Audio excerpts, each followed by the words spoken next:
the information contained therein. Tonight, we are talking about the Border Support Network. The Border Support Network is the new name of the hashtag Asylum Seekers Caravan Support Network. And if you will recall, we've seen this name before. I'm going to show you all of the details of what's going on with the Border Support Network. I'm going to show you some new people that you need to be aware of, that you need to be watching, that are part of the Antifa / border movement somehow, Border Support Network, working with the likes of Antifa leader Evan K. Duke III. Okay. These groups that are linked to By Any Means Necessary's Yvette Filarca and the violent and I don't know. I think that their activities, like I said, from the moment that they closed the border, that they used the migrant caravan to close the border for 5 hours one day. When you take activists and organizers that are able to grab hundreds of people, if not thousands of people, and direct them to go and shut down a border or an airport or any kind of international crossing like that, that's an act of terrorism. Yeah. There was a violent clash that occurred between the Border Patrol and these caravan goers on both of the times that they went up to the border wall. There was a lot of smaller incursions and attempts and some likely successes, but the main two that I'm talking about are the ones that occurred on November 22nd, I believe it was, Duke, and on New Year's Eve. Oh, yeah. You may recall there was tear gas. Yes. There was mayhem, screaming, pictures, lots of pictures, lots and lots and lots of pictures. And I told you that the reason why these folks are aware of what's going on is because they're part of it. So we'll be talking about a new person named Jason Wallach. I don't know if that's how you pronounce his name or not. We will go back to Lilith Sinclair and cover some of what she's been up to and what she's posting. We'll talk about Evan K. Duke III. What's he on about? This Border Support Network, how this is all connected, and a new group, the Migrant Welcome Committee of the East Bay. We need to talk about what they're talking about recently. They put out a press release, and then I am going to bring it all back to one of the supporters that was with Nathan Phillips in the Washington, D.C. march. The woman that I told you was in the video saying that the kids had a mob mentality, and I told you that all of the people around him were connected to Standing Rock and were actors. They're putting on a theatrical thing. How far back did they plan it before they went to Washington, D.C. to do it? It's your guess is as good as mine, kind of a thing. Oh, yeah. There is speculation from myself, because of the evidence that I've seen so far, that it was planned probably while they were there, but it could have been planned earlier. Who knows?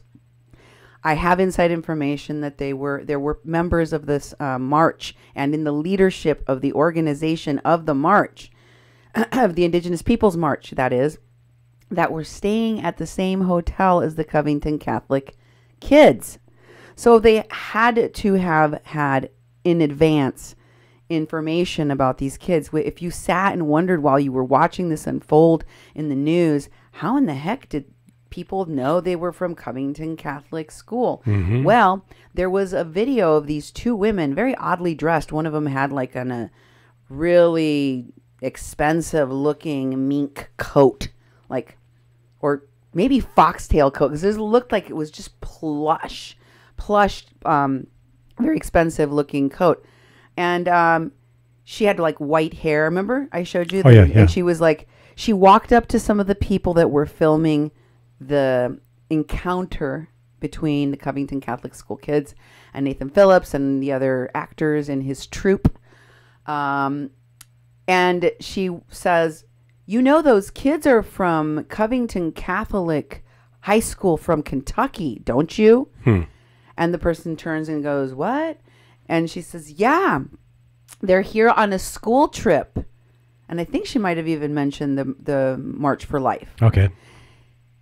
So I was like, whoa, who's this expensively dressed woman, and how did she just know that? She obviously was not in favor of these kids and was kind of tattling on them. Like, I know who these kids are and where they're from. And I'm going to show you who was sharing that particular video, that clip circulating just as quickly as these kids going viral, standing in front of Nathan Phillips.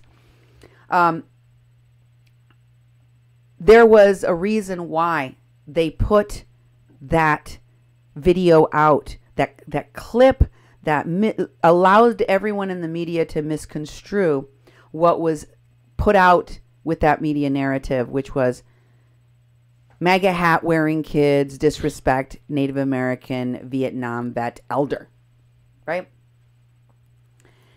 And so then how did we get there? Well, I've been trying to uncover the footprint of where that goes and how we get there. And I'm going to break some of that down tonight here on A Mexican Crossing Lines with your host, Cindy Gomez-Schempp. And Duke Gomez-Schempp. You're listening to 88.1 FM KPPPLP Fargo Moorhead, where we're adding local color to your airwaves. And you can also go and check out all my past shows on the Nathan Phillips incident and all of these Standing Rock phonies that I have been following and investigating for the last 2 years because of what they are injecting themselves into. They're astroturfing issues like disasters, like, the division between people on the topic of racism in this country and the marches that have popped up in cities where young black youth have been killed by police in shootings that the community felt were unfair. So there have been a lot of these people that have not organically been part of these marches. They're in some ways the organizers. They're definitely there to capture a moment. It gives a perfect platform, like Standing Rock did for many politicians, especially new ones that came out of the ether, to just pop up at that particular moment and have an origin story for what vaulted them into the public eye. But in actuality, Standing Rock and what it represents and what it represented was more like a movie set. That like a movie set of an entire village or something. That was just as quickly torn down, and destroyed, and was never really meant to stay there. But it gave all of these people that went there an origin story, an origin of their fame, their fortune, their media platform, just like this story of Nathan Phillips, I told you, is connected to the border network, is connected to the border support, to the caravan support, and why Nathan said the kids were chanting build the wall, when they never chanted any such thing. Okay? So I'm bringing it full circle so you understand. Why is Nathan talking weeks before he goes to the Indigenous Peoples March about the Mayan and Omaha Treaty that doesn't exist? Why is he saying that? This gives him a right to inject himself into the conversation. Why is he talking about the, Brazilian president? I mean, this guy, and I'm not trying to be disrespectful, but he doesn't seem like an expert in geopolitics or foreign affairs. I don't think he has a single clue about immigration policy or about the Central American countries that these people are coming from. I don't think he even knows the name of the president of Honduras. I don't think he understands what he's talking about, much less being able to make sense on any of these topics, and yet he feels free to discuss them. Well, it's because because he has to inject himself into this narrative and have a reason. If you see Mr. Nathan Phillips popping up down Texas or California with a bunch of these Antifa people, with a bunch of these veterans that are supposed to be there, with the Veterans Respond, which was the same group that was out at Standing Rock, brought by Michael A. Wood Jr. and Wesley Clark Jr., then he'll have a reason why. Because he's that Vietnam veteran,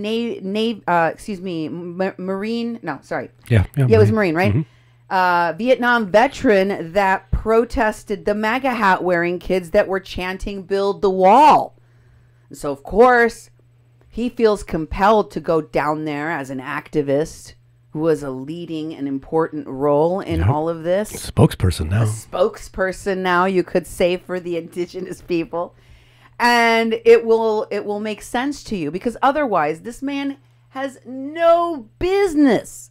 None of the people that I've been talking to you have no business, much less any knowledge, to be pontificating on any of these topics. And yet here they are. Here they are. And what is worse, what really bothers me, is how they put people in danger and how they are messing with the politics of other countries like Mexico. So we are going to get down to all of that. But first, I want to thank you all that have sent me information. I really couldn't do my job without your support, without our listeners, without the people that send us the information and help us tell our listeners and viewers the truth. So thank you. I also want to thank those of you who have had recent birthdays and or have started fundraisers for your recent birthdays in our name. Thank you, thank you, thank you. Mm-hmm. Thank you for your donations. We can't do this work without you. So thanks for the support. Duke, where can folks follow us? Well, they can follow us everywhere. And thank you for all the videos. I have seen so many videos on Nathan Phillips. I mean, like hundreds. And they wouldn't have been ones I'd be able to find on my own. So, we really appreciate the people who have been scrubbing, sending information, sending articles. I mean, we got an article that didn't really hit, popularity for several days, and we had it several days before that. So we were researching that everywhere. So, you can get hold of us, send us information. If you just want to drop us a line, you can call 701-566-0917. Again, it's 701-566-0917.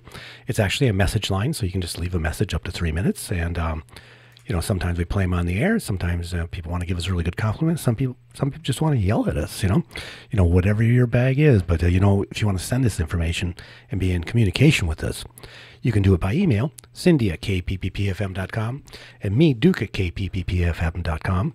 And also you can go to our Facebook. Facebook's been a place, we have a public page, several public pages, and that's been a place where people can send attachments. I don't think there's any limit to how much email you can actually send in Facebook. Not yet anyways, they may change that. But you can find us on Facebook at 88.1 FM Fargo-Moorhead. We also have the nonprofit who is the owner of our radio station, the People's Press Project. And we have Mexi-Can for our Mexican online news. You can also follow Cindy on her public page on Facebook by searching at Cindy Gomez-Schempp. And, kpppfm.com, our main website. And we've been uploading our videos to YouTube. And as long as they let us keep them there, Facebook and YouTube have different copyright laws. And sometimes we get booted off of both or neither. But you can go to kpppfm.com. and look at the Mexican Crossing Line for all the previous shows, or just go to archives and look at any shows that we have produced. And on the YouTube, it's Duke 1517. Please go subscribe. It's Duke 1517 is the name of my YouTube channel, and I just had it for a number of years, and we've been putting all our stuff on there because I have the privileges of being able to do long videos and all the other stuff that goes along with being on YouTube for a long time. Go to our channel, Duke 1517, and I have right at the top the playlist for Mexican Crossing Lines and all the current videos that we upload. And when you go back to kpppfm.com, we break these shows up into audio format too, because we are a radio station. We're a non-profit, non-commercial radio station in Fargo-Moorhead.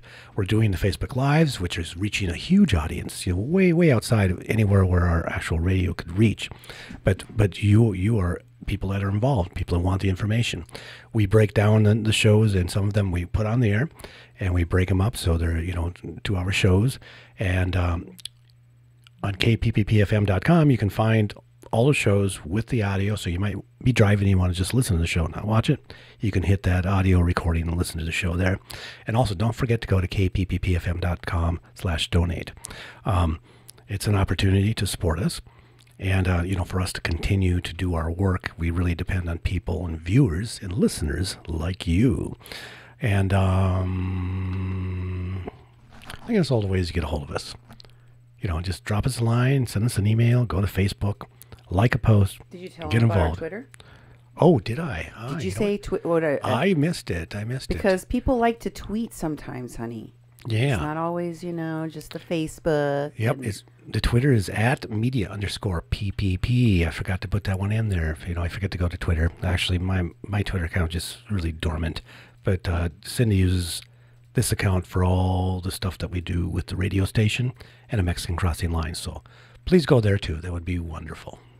Look, I want to have a constructive conversation about what is in the news. I appreciate that some people don't agree with what I'm saying. So if you don't like what I'm saying, you can leave me your opinion.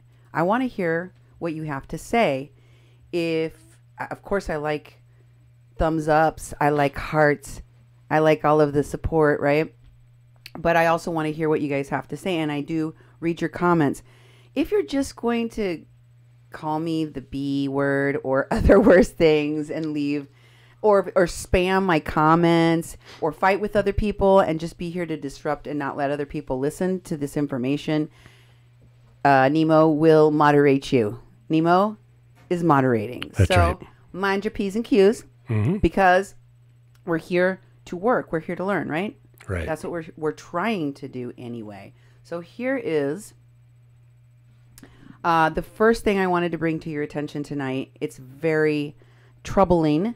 There is a press release about a vigilante mob that supposedly attacked the migrant caravan. Here is that press release. I want you to take a look at it. It was posted in what you can see was the hashtag Asylum Seekers Caravan Support Network, which has now changed its name because I'm sure they've realized there's a footprint so people know who they are, to Border Support Network. Okay. If you recall, Duke, there was an article in which we talked about this on previous shows. There was an article in which Lilith Sinclair appeared talking about how they weren't there helping people get over the border wall. They were merely there to provide medical support and document. Even though there was another article that I showed folks where a journalist that was there and witnessed what they were doing said that they were helping people get across the border. Yeah, exactly. And Evan Duke was also in the same article. And if you will recall, he identified himself as Antifa in that article. Oh, yeah. And Brendan Tucker was there as well. All of these people that are part of this network. And he said they were with the Border Support Network. And I'm like, oh, so they changed the name. Lo and behold, look at their page, and voila, it has indeed been changed. Now, if you scroll down, there's a guy that posted there, Saul Backett. Take a look at what this says. Vigilante mob attacks latest migrant caravan in Guatemalan border town, Ciudad Tecum, Guatemala. Caravanistas who were attacked are available for interview. Photo and video documentation available. Lucky for them, they caught it all on tape. Yeah, exactly. And then it says, and this is important, it says for immediate release, January 27, press contact. Who's that? Jason Wallach. That's an important name. You got to remember that. Look at the phone number. 510-528-1158. It's important. What does it say there? migrantwelcome@gmail.com. I'll tell you what the migrant welcome is. It's in the comment in the post here. At 2 p.m. PST Sunday, January 27, an organized vigilante mob of Guatemalans armed with clubs, machetes, and rocks attacked a large group of caravan participants in the streets of Tecum, Uman, as they approached the Guatemalan border with Mexico. Caravanistas and accompanying supporters defended themselves as best they could while rushing to protect the children of the caravan. The Bay Area Migrant Welcome Committee, Faith, and local organizations based in San Francisco Bay Area decry the violent attacks in Tecún, Uman, on Central American migrants and international supporters, and call the Guatemalan, Mexican, and U.S. governments to protect the international rights of migrants. For background, for 5 days, the mayor of Ciudad Tecún, Uman, Eric Zúñiga, has made public statements disparaging the migrant caravan and encouraging violence against them. Does this sound familiar to you, Duke? Mm-hmm. The police and military of both Guatemalan and Mexican governments witnessed the roving attack and refused to intervene. Does this characterization of authorities from Mexico and Central America also sound familiar to you, Duke? Definitely. Continuing, it says, Caravanistas suffered beatings and injuries, although the number of those injured at this moment is unknown. Well, these folks haven't been exaggerating injuries at these things, have they, Duke? No, not at all. I'm being sarcastic. They do all the time. And it says, attacked from one side by an armed mob, the caravan grouping found themselves pressed up against the closed border crossing gates. Officials and guards of both countries stood motionless watching the attack and only reluctantly opened the gates to the caravanistas. Guatemalan and Mexican immigration authorities have ignored the inquiries of caravanistas who crossed under attack about missing children and lost belongings. Currently, about 1,000 caravanistas remain in Tecún, Uman in three unprotected shelters with vigilante mobs roaming freely. Approximately 2,000 migrants in this most recent caravan are estimated to be on the road, en route from El Salvador in a couple of days away. Press presence. This is really important part right here, okay? Do not miss this call out because they are definitely making a call out. Oh, yeah. Yeah, I can see that. Press presence and social media attention is urgently requested, on site by the caravan to document such attacks and to deter further violence and hostile government collusion. Don't miss what they're asking for. We need you to come and document. We need you to deter the violence. We'll talk more about how these folks deter violence, okay? And third, we need you to help us deter or push back against the hostile government collusion. The presence of human rights accompaniment for the caravan is also urgently requested. And then it asks you to contact the Migrant Welcome Committee for any logistical details necessary to connect with the caravan. And who is that? The Bay Area Migrant Welcome Committee. It's the guy, that Migrant Welcome at Gmail, the guy at the top, the person you're supposed to contact, Jason Weddick. Okay, so who is Jason Weddick? Well, he owns a bicycle shop called Laurel Cyclery. here is a link. I will put all of this stuff in the links to this show and along with our website info. You do that always, don't you? Do you throw all the links in there for folks? Oh, sometimes. Okay, well, they're always in the comments of the show, so you can always get them there. But here you see that is him on the screen in the bicycle shop.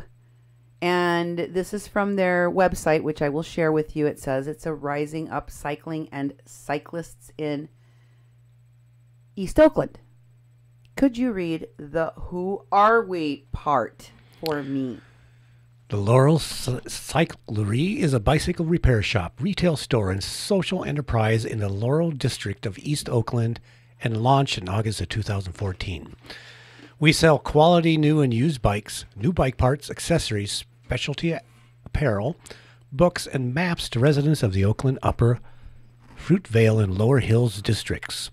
Owner Jason Wallach combines 25 years as a professionally trained mechanic with keen management experience to ensure a strong, sustainable future for the shop.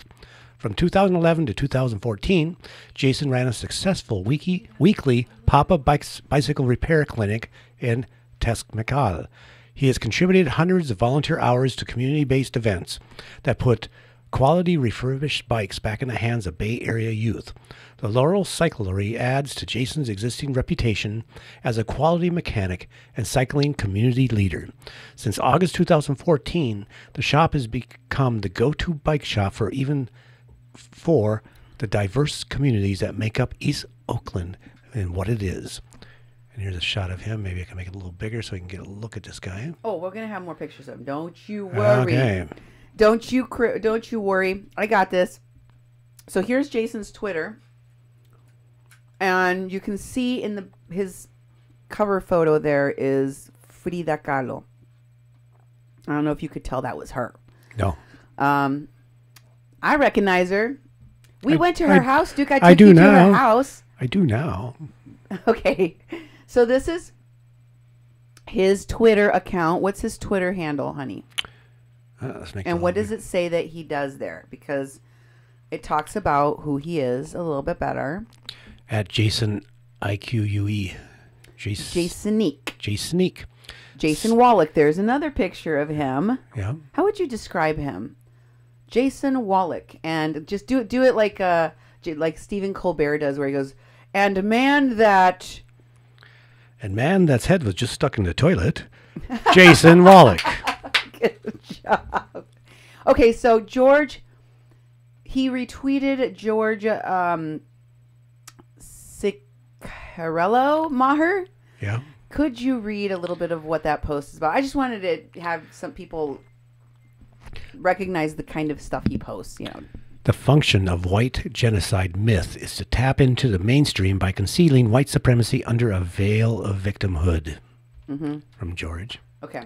So what does it say under his thing, under his handle? He is the Center for Political Education Bicycle Aficionado. Aficionado. Okay. What? Center for Political Education? The bicycle shop? Did you read that in the about? What did it say it was the political education? Nope, it didn't. Talked a lot about his skills as, A repairman, right? Yep. But it doesn't say here that this is his hobby, the cyclery shop. It doesn't say, this is I'm aficionado. He like owns a bicycle shop. Yep. Right? Yep. Okay. Anyway, here is an article about Mr. Jason. What's his last name? Wellick. Jason Wellick. I'm just going to write it on here. Wellick or a Wallach? Wallach. Wallach. Yeah, you're probably right, honey. Oh, well. Wallach. So here's an article from the Examiner. It's titled, Berkeley Police Arrest More Than a Dozen During. This, by the way, was posted on Monday, January. Can you scroll back to the date there? Monday, January 26th? 28th. I can't read it. 2019. 2019. Okay? Are we good? Yep. Berkeley police arrest more than a dozen people during demonstrations. What kind of demonstrations, Duke? What does it say? Well, Tell me about it. let's make it a little bit bigger here so I can actually read it. Oh, look, there's somebody's name. Oh, Who's it's that? highlighted. Okay, read all the way down to there, Duke. Okay. Berkeley police on Sunday arrested at least 17 individuals on suspicion of various charges, including battery, during rallies put on by conservative demonstrators and left-wing protesters in the downtown area. Berkeley police confirmed the arrests on Twitter as several planned demonstrations, including the competing No to Marxism in America and Stop the Hate rallies, reportedly drew crowds to Civic Center Park and Oholone Park in the afternoon. Protesters marched around the city and allegedly threw fireworks, according to police. The city has often become the site of clashes between far-right Trump supporters and anti-fascist protesters over the past 18 months, prompting authorities to ban protesters from carrying a range of items that could be used as weapons in areas including Oholone and Civic Center parks. By noon, the police had already arrested 3 people in or near Oholone Park and confiscated numerous weapons from protesters, including a hammer, sticks, and poles. Berkeley police identified those arrested on suspicion of possession of banned or dangerous weapons as Jason Wallach, 49 of Oakland, Kate Brenner, 69 of Oakland, and Kristen Edith Coster, 50 of Berkeley. Okay. So he got arrested. Yeah. I'm not going to read you the rest of it, but you should go and look at this article and look at the weapons. The rocks, the size of the rocks are like Really? that. Wow. Baseball bats. What is that? A sack of onions? I don't know what's going on in this picture. Anyway, I don't know what's happening. This article is not loading on my page. It's making me very angry. Anyway, go check out the Examiner. Check out this article. That guy is the one that put out the press release. I see. This is the guy that put out the press release saying, what does it say under that picture there, Duke? Read that for me. It's a picture. Please explain first. It's Okay. a picture of cops. There's a guy with I don't know, some sort of a flag that has writing on it I can't read, standing in front of a bunch of law enforcement that have riot gear on and helmets and looks like they have weapons, and his finger's pointing at them and he's yelling. A man shouts at a line of riot police as tensions grow during a protest between conservative demonstrators and left-wing opponents held at MLK Civic Center Park in Berkeley, California, Sunday, August 27, 2017. Okay. So remember what I've told you guys? When these people show up, they want to create a violent clash with police. That's how they get in the news. Mm-hmm. That's how they get national attention. There has to be a confrontation of some sort. And it's all going to be caught on film. Yeah. Fortunately, because they have people that are documentary filmmakers and photographers, and I've showed you who they are. So let's ID some of these active bicyclists. What do we call him? Cyclists? Cyclists, there you go. Yeah, cyclists, because they're anarchists and cyclists. Cyclists, yes. Okay. Here's another article. This is from 2014 about, I'm going ahead. I'm sorry. Is this the East Bay Times? Yes, it is. And it is an article that says Berkeley to stop posting protesters' mugshots after doxing uproar. Oh, wow.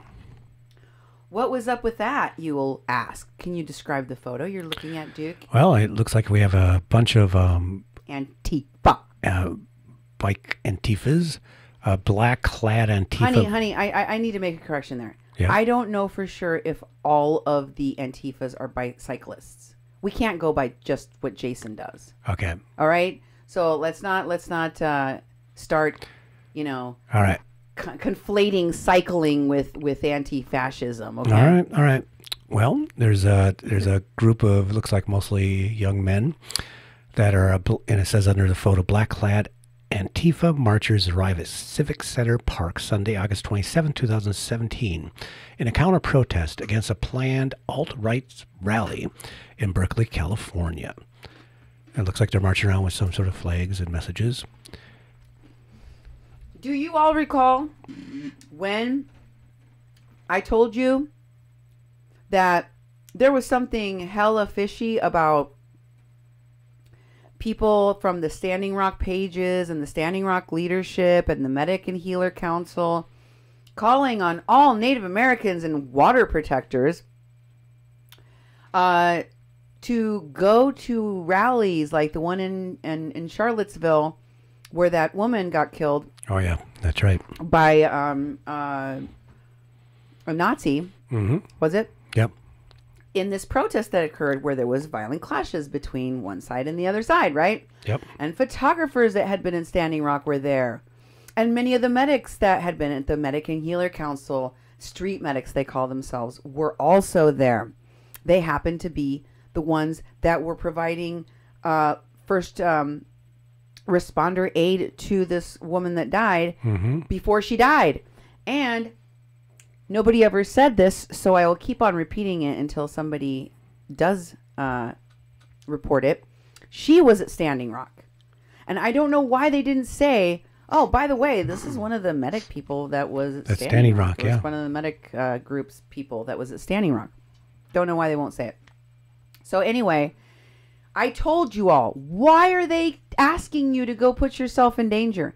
Why are they asking you to go and punch a Nazi?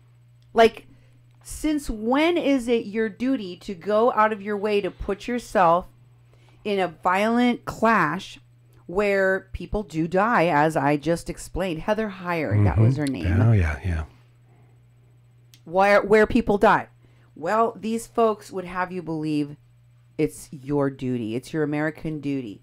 And now, with this caravan, they're also going to push your emotional buttons to make you believe that these people are in extreme danger. And, you know, Guatemala and Mexico, not only are they absolutely incompetent, apparently, but they also don't care.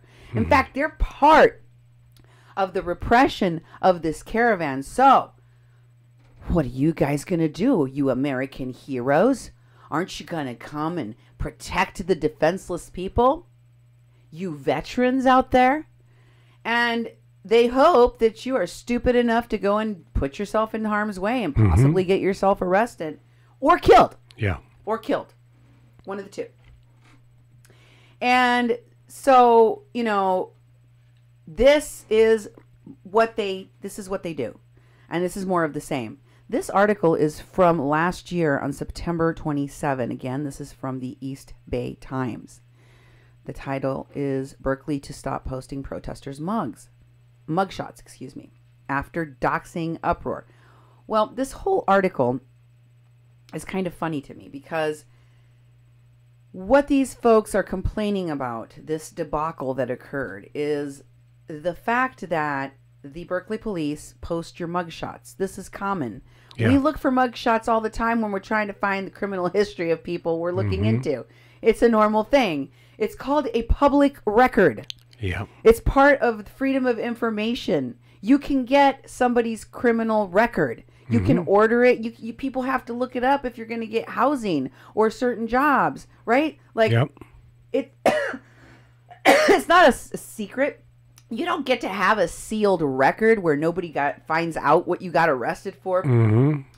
That's privilege. That's some kind of special kind of privilege if you want to have your records hidden so nobody can find out who you are. And look at these people. Look at how they cover every inch of their face. You can't even see their eyes. Yeah, exactly. It's the characteristic of the, I've seen people like this, years ago, that anti-fascists that dress like that and, just they went around and doing these counter demonstrations. And they cover their faces. It was like a kind of like a Zapatista, it was like, and they were mimicking that. I remember in the early days. And so they do that and cover up their faces, and they did that at Standing Rock quite a bit too. And I remember people were having different discussions in public around a sacred fire, about whether you should cover your faces or not. And a lot of people did, and a lot of people didn't. Some people said, I'm proud to have my face out there. So at a demonstration, a public demonstration out in public, you can be photographed legally. And also when the police arrest you, they take a mugshot of you and they make that public too. I mean, it's pretty normalized that when you get arrested that your picture is going to be out there. I mean, look at all the mugshots we've seen of people who, are famous people, they love putting those up, in the middle of the night, Nick Nolte, all drunk, and he looks like crap, and his mugshot is there. So, it's a common thing. So you should kind of expect that might be something that's going to happen. But, Not these folks. Yeah, I guess not. Not these folks. In fact, they complained that the cops were doxing them. They don't know what that word doxing means. is. Yeah. Yeah. They don't know what doxing is. Explain for the folks out there who don't know what that word means really quick. What I understand anyways, that doxing is where there's actually private information that's not public information that gets put out in public. Publicly available information, there's so much. There's so much about you that's out in public information. And that's information that's, free to give, free to get, free to share, free to use, because it's public information. Doxing is more of like, your actual medical records, for example, or your social security number, or, your private information that's really not supposed to be private being put out there. A lot of these websites will do these criminal background checks, and they're basically farming the internet for public information. It's when they start putting information that really isn't out there. That's when it's doxing, and that's when it's actually a crime. And also, it's usually, you're talking about protected information like my medical conditions and treatment, my doctor's name, what kinds of medications I take. Yeah, exactly. That kind of thing that people can use, right? Yep. And also, of course, pictures of all my children. Like things that aren't part of some kind of publicly available information that is perfectly legal to have. In this case, these folks are complaining. And the article reads, this time police were accused by activists of doxing, a term for publishing or broadcasting personal information across the internet that can be used to harass and threaten people at their homes and workplaces, according to a report from council member Cheryl Davila and Kate Harrison. So they wanted to stop the police from publishing their mugshots so that they could not be identified. And Mr. Jason Wallach appears in this article as well, saying the following. Jason Wallach, who owns a bicycle shop in Oakland and also was arrested during the protest, said he came home from jail to find texts and voicemails on his phone from harassers. His business's Google account hacked, and hordes of negative reviews on his shop's Yelp and Facebook pages.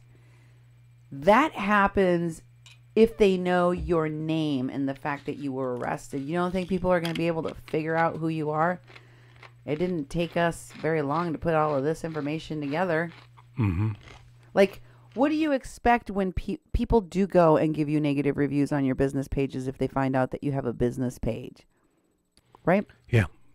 Isn't that a perfectly acceptable way of responding to finding out that there's a dude that claims to be a, neighborly cyclist, and it turns out that he likes having violent confrontations with police? Yeah.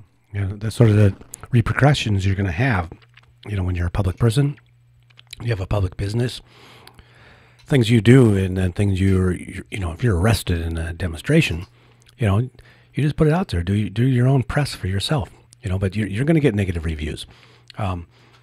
You're easy to find when your name's associated with a business. In fact, your address can be found easy. I mean, I don't know. It's different in different places, but every time I've testified in front of our city council here in Moorhead, Minnesota, they ask you to state your name and your address. So it's like every citizen that goes up, or every community member that goes up and speaks at these city council meetings, basically it's give their name and their address, and they broadcast those meetings, on the web. You can't even write a letter to the editor Yeah. without them publishing your name and That's right. city. Come on. That's right. Yeah. But these people, many who are engaging in criminal activity, you saw what they were doing. Yeah. And go and read that Examiner report so you can see the kinds of weapons that they were carrying. These people are dangerous. They get people killed, as I just told you. And what did he say? He said the internet attacks on his business, that he can handle. This is what he told the council when he went before the council to ask them not to put out people's names and mugshots on the police information database for the public to see anymore. He said, what really terrifies him, and then he started crying. And then the tears started to flow. What really, really terrifies him is this: the possibility of white supremacists attacking his wife, who is a Mexican. Mm-hmm.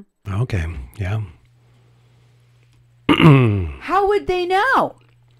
Mm-hmm. Why would they attack his wife unless she's doing what he's doing? Maybe. This is just, I don't know. To me, that sounds like the strangest, most weird, backwards racism. Like, to use me as, if you were running around as a white man, because you are, Mm-hmm. telling people that the reason that you're going and getting arrested and covering your face and committing crimes and don't want, once you get arrested, for anyone in the public to know about those crimes is because you want to protect your Mexican wife from Nazis. Yeah. I swear to God, I would probably leave if Most you did definitely. something like that and then used me as an excuse, because that is like so racist.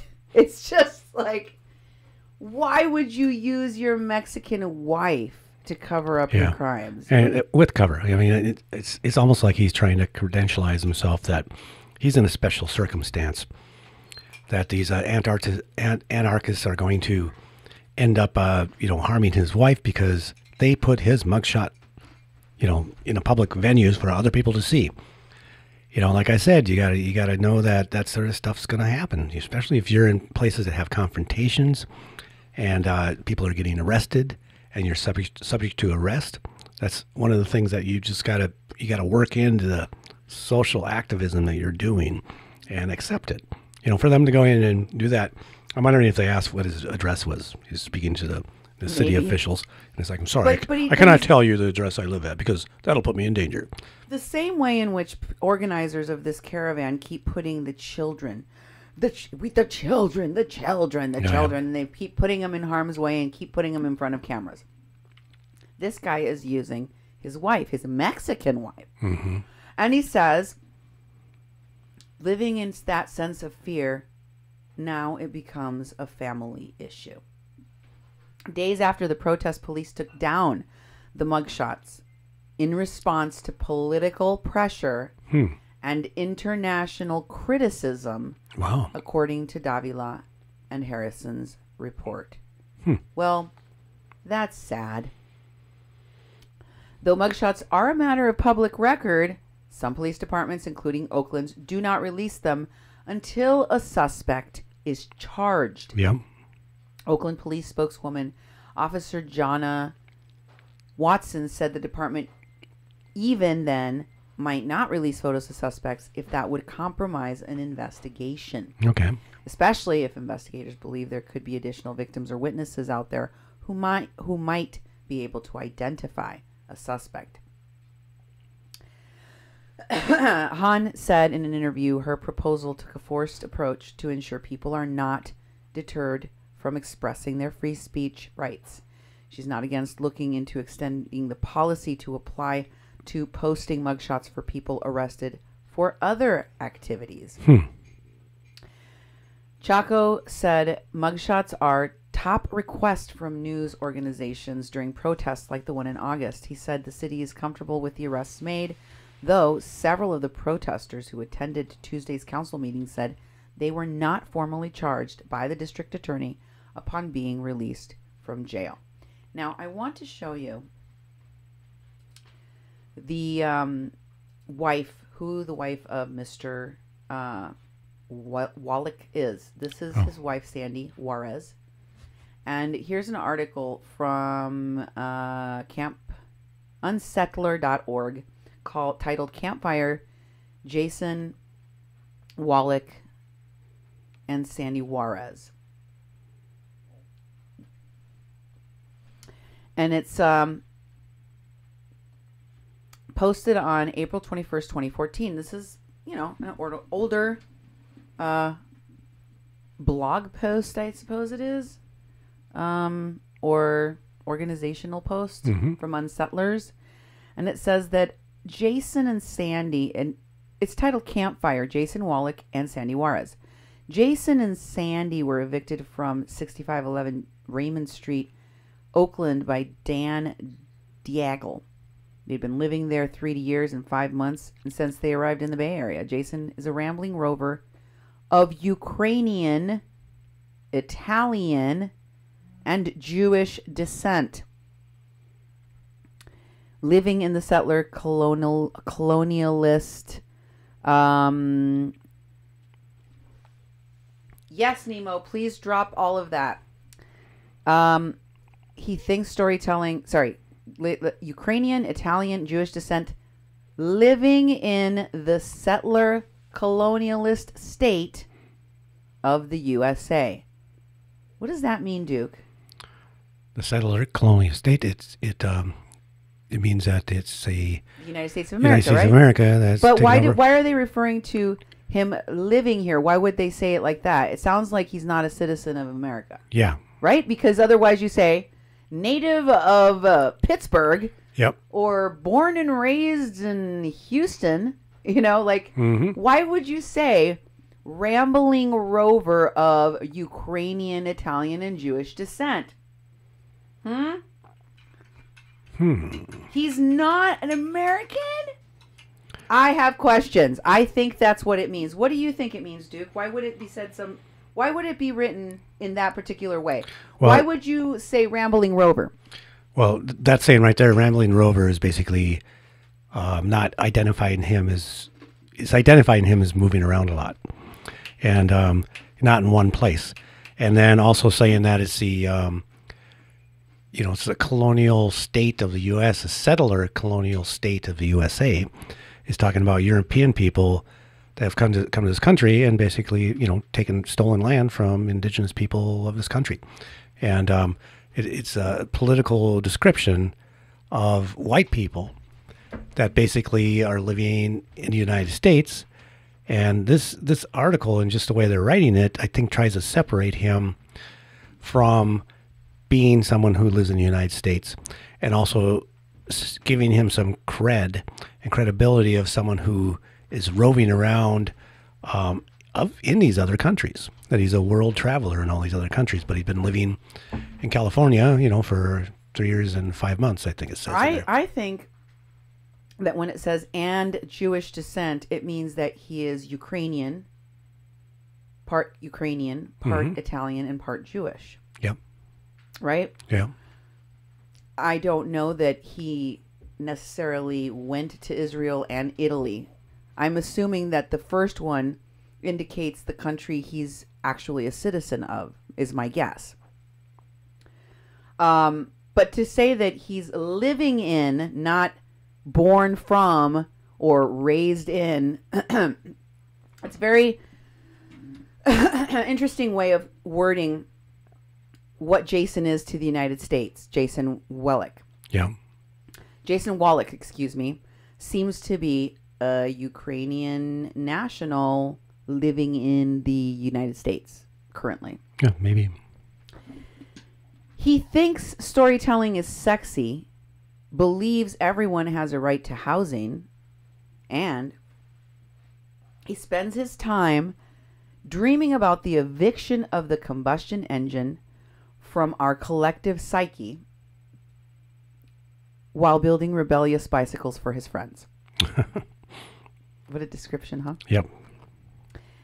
Sandy, his wife, is a medical interpreter in many Bay Area hospitals and clinics. She would like to dedicate this story to two wonderful co-workers who have left the city due to housing issues. One left her living space after over 20 years of tenancy and 1 year of eviction notices and harassment after too many gas leaks and uninhabitable conditions brought on by repairs to the other empty units in the building. She complied with the eviction notice and relocated herself to her mother to Sacramento. The other young man could no longer afford the rent increase. In his 450 square foot studio he shared with his partner and decided to move to California, where he now, quote, has enough space for a full couch. Oh boy. An Oakland story was included because few people understand that the epidemic of evictions is wreaking havoc in the Bay Area wide communities. Residents of San Francisco have unproved regulations to protect tenants, and despite this dramatic exercise, real estate speculations finds loopholes to damage communities. Residents pushed out of San Francisco find themselves like places in Oakland, which also face gentrification, but without decades-long tenant protection laws in place. In Oakland, there is no rent control. So he's one of those people that is not only an anti-fascist, he is, and according to this, with his wife, possibly not a U.S. national, somebody that it rambles and roves, which means they don't have steady housing. Mm-hmm. He was only at this place for 3 years and 5 months. And what else do we know about him? Well, there's a Fox News article that gives us that mugshot that I was talking, that they were complaining about. Here is the title to this Fox News article: Berkeley police slammed for Antifa-related mugshot. Tweets after violent rally. And there he is. Could you read the caption under the photos? Now, Duke, here is Jason Wallach looking like a man who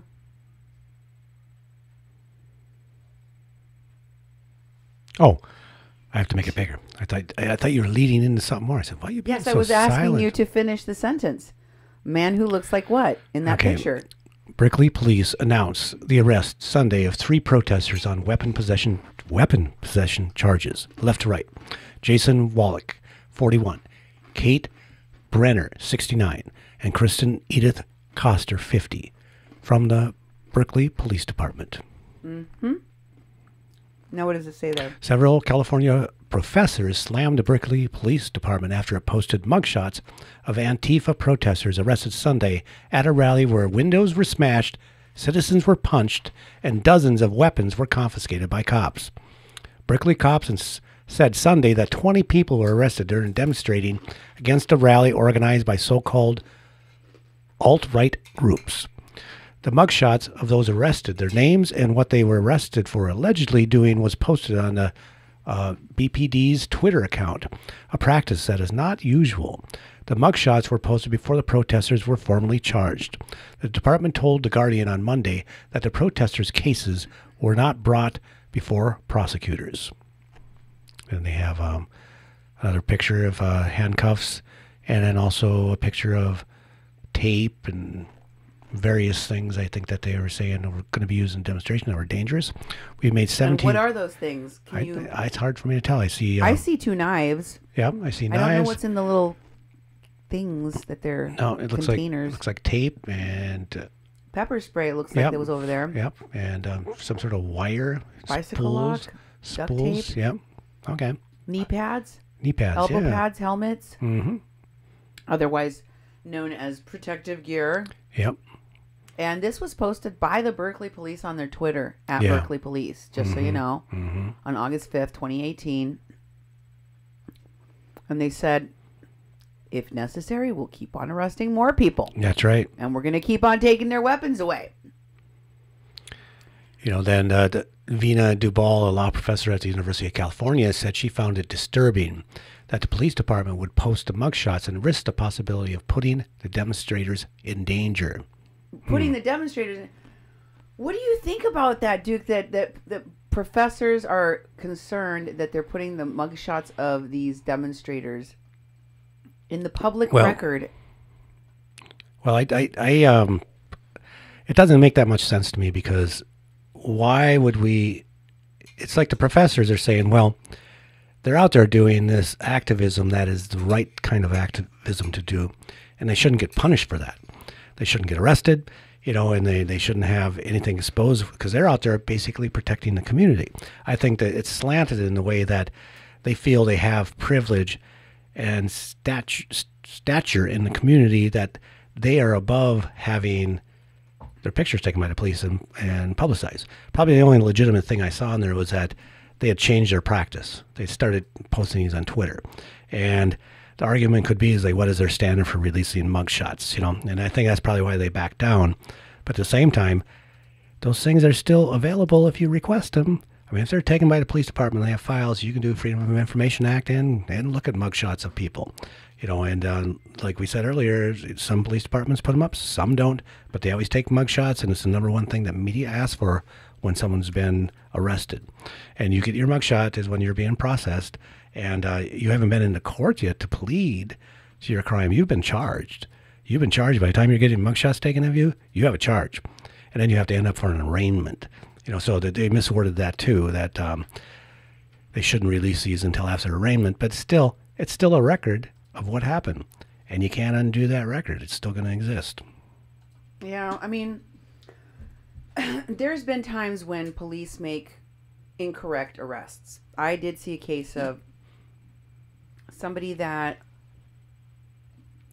the police arrested, and they later dropped the charges. They didn't really. It was a case of mistaken identity, in fact. Okay. And you know those websites online where they put people's mugshots? Mm-hmm. He was mortified that his mugshot and arrest were on these, pay websites where you have to pay to get your mugshot taken down. Okay. And so he wrote to them, and he didn't want to have to pay because he was like, it was a mistake. The cops had the wrong person. Here's the other here's the person they should have arrested, which they did arrest that you can see here. And so you should take this down. You can confirm it with the police if you want. And they wouldn't do it. They told him he had to pay, just like everyone else, to have his mugshot taken down. And when he paid, it turned out that the mugshot was on a different website anyway. And somehow the company that owned the first company that he had his mugshot on was also owned by the other mugshot website. Wow. So there is some scammy stuff to that can take advantage. But for the most part, people understand that an arrest does not mean a conviction. Mm-hmm. Right? Yeah. And they understand there's a difference between a mugshot and having a criminal history or criminal record. True. And we show you the difference. So you can see all of that for yourself, okay? Mm-hmm. So what else did they say in this article, Duke? Berkeley mayor said the police did a very good job handling the rally, but he said he spoke to police about the posting of the mugshots and told them, we need to look into this and discuss whether this is an appropriate practice going forward. Okay. So anyway, officials said 3 people suffered minor injuries after a group of extremists threw explosives believed to be fireworks and flares at police and Alameda County Sheriff's officers. Wow. But no members of law enforcement were hurt. I mean, that's pretty serious. Yeah, I mean, it's extremely serious when you're throwing things at the officers that can burn them, can injure them. Berkeley police also said that an extremist element among a large group damaged 21 city vehicles, Wow. setting one on fire and slashing their tires. This group also set fire in trash bins, which were extinguished quickly. Videos taken during the protest also showed masked Antifa protesters smashing the windows of a U.S. Marine Corps recruiting office, and another demonstrator sucker punching someone. But Jay Kim, the executive director of the National Lawyers Guild local chapter, Okay. we've seen a lot of the National Lawyers Guild lawyers involved in all this, haven't we? Oh, yeah. Said that he felt police were targeting, quote, anti-fascist protesters. Quote, it really seems to us like the Berkeley Police Department were there to target the anti-fascist protesters, Kim said.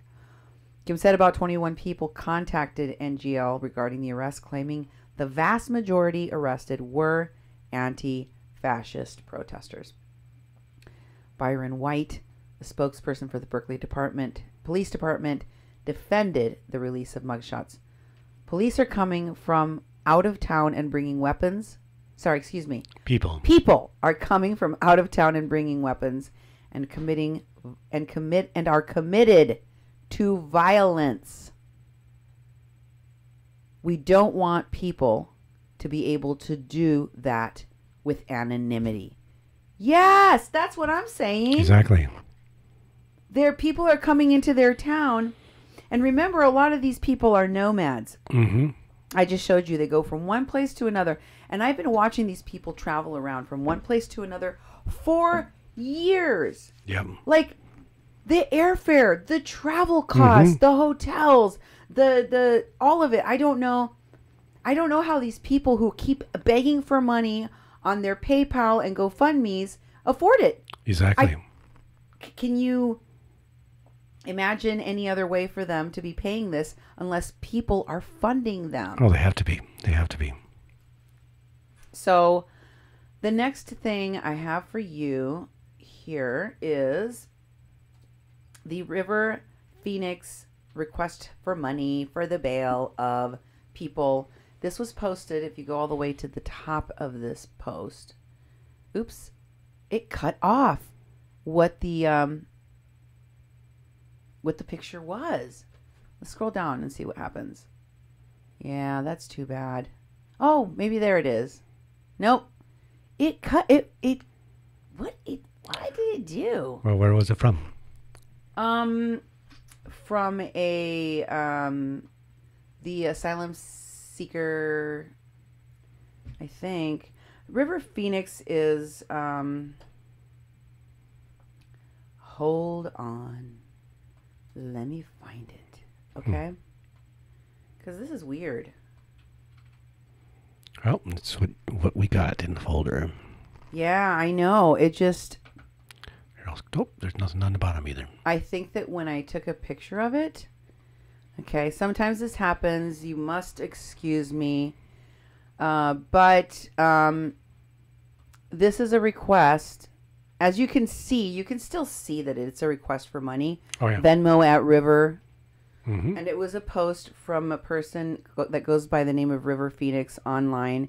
And it says you can see enough of it there to see that they're requesting donations, personal emergencies, we need, blah, blah, blah, donations. Mm-hmm. They're asking for bail money, and you can see that the first post comment is talking about the bail money. And it says, if they are free with no charges, the bail money should be returned. Ask for it back if they weren't charged. Yep, exactly. And you can see the replies, even though you can't read them because they weren't expanded. That's my bad. All of this is my fault. I gave you the images, and I don't know what was going on with my computer today, but you can see Lilith Sinclair replying to that. Lilith Sinclair is Evan K. Duke III's partner in crime, Antifa colluder in crime. Yep. She's a sex worker, as I've explained to you. She was in that article with Evan Duke. She was taking those 150 people to 200 people to the border that had the violent clash that occurred on New Year's. Yep. That told the media that she wasn't involved in putting people over the border wall that were undocumented, even though journalists that were there witnessing said they were doing that. And she is commenting here on a request for Venmo money to cover bail money for a group of Honduran immigrants with a caravan that were arrested. They don't tell you what they were arrested for. And when they put these up, I've shown them before, right? Mm-hmm. I've talked about how Lolly B said there was a guy walking by in a video and he got arrested, and they don't tell us for what. They don't tell us what happened. Doug McLean posted, or who was it? No, Rob Wilson, the photographer, posted an article in that Hecate Society on somebody that got arrested. Anonymous story from one of the people that got arrested. Once again, we are not told the name of the person, what the charges were. The person in the story says they were arrested because they tried to, that they are Americans, that they got arrested because they tried to stop the police from beating up someone in the caravan that was getting arrested. What did that person get arrested for? For breathing in and out, according to this anonymous source. So we keep getting these stories. We keep seeing the raising of the money for the bail, the requests for donations for the bail monies, but we don't know what people are really getting arrested for, or if there are even real arrested people. Mm-hmm. We don't get to know. I just wanted you to see that that Lilith Sinclair is involved with asking for this money for this bail. And next, I wanted to show you what's going on with this Sean Hawk. Remember, I showed you another one of the photographers that is down there in Tijuana. Is this Sean T. Hockey, who was previously with the other caravan that went to Tijuana, and then he held a photo exposition of his photography work and went back home. Yeah. But now he went to meet the new caravan. And guess what he is documenting in Tegucigalpa, in Honduras, right now? A violent protest with fire. Yeah. You can see a protester in the picture at the top wearing a shirt that says "Fuera Ho," "Fuera Ho," and on the ground, spray painted next to a burning tire, again, "Fuera Ho." Duke, what does that mean? Tell everybody what you know about Fuera Ho. You had to learn. Oh, man. I'm supposed to remember that? It has something to do with the actual dictator of the country. What does Fuera mean? I don't remember. Get out. Get out, yeah. You want the dictator to get out. And his name is Juan Orlando Hernandez, which is the initials HJOH. Oh, yes. Which in Spanish you would pronounce, if you said all together, Ho. Because you don't have a sound for an H. That's right.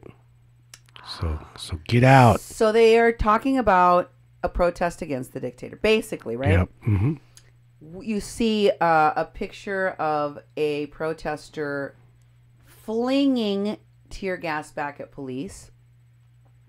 You see another picture of police in a lineup, I guess. Yep. Mm-hmm. With their riot gear on, moving forward on a street that's filled with trash and burning rubble and rocks and all sorts of crazy things. There's a bus that has, is that a police vehicle? Looks like.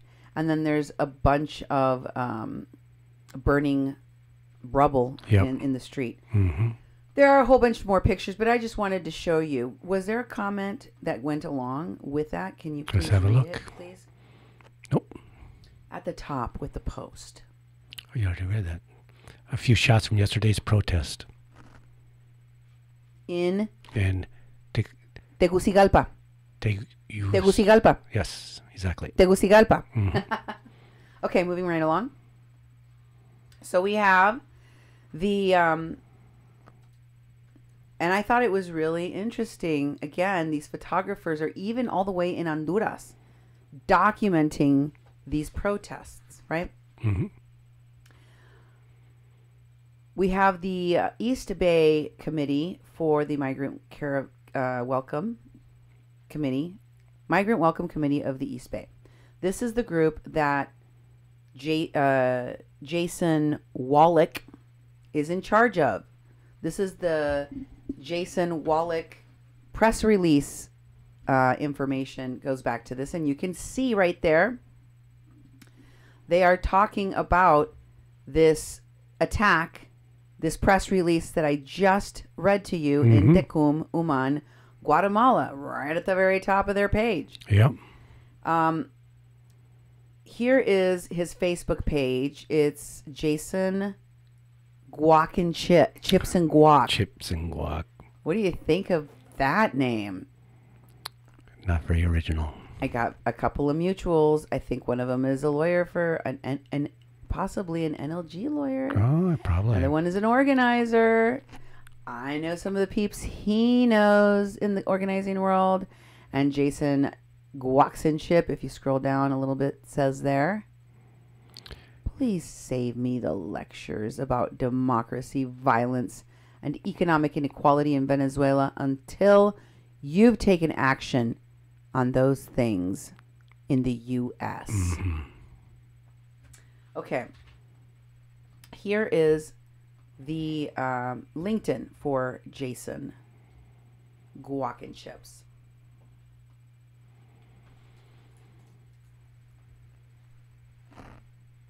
Let's see. Let's make that a little bit bigger. Can you go through some of this, dude? Yeah, sure. I'm missing something I have to find. Yeah. Jason Wallach. The Laurel Cyclery, San Francisco Bay Area. Public Relations and Communications.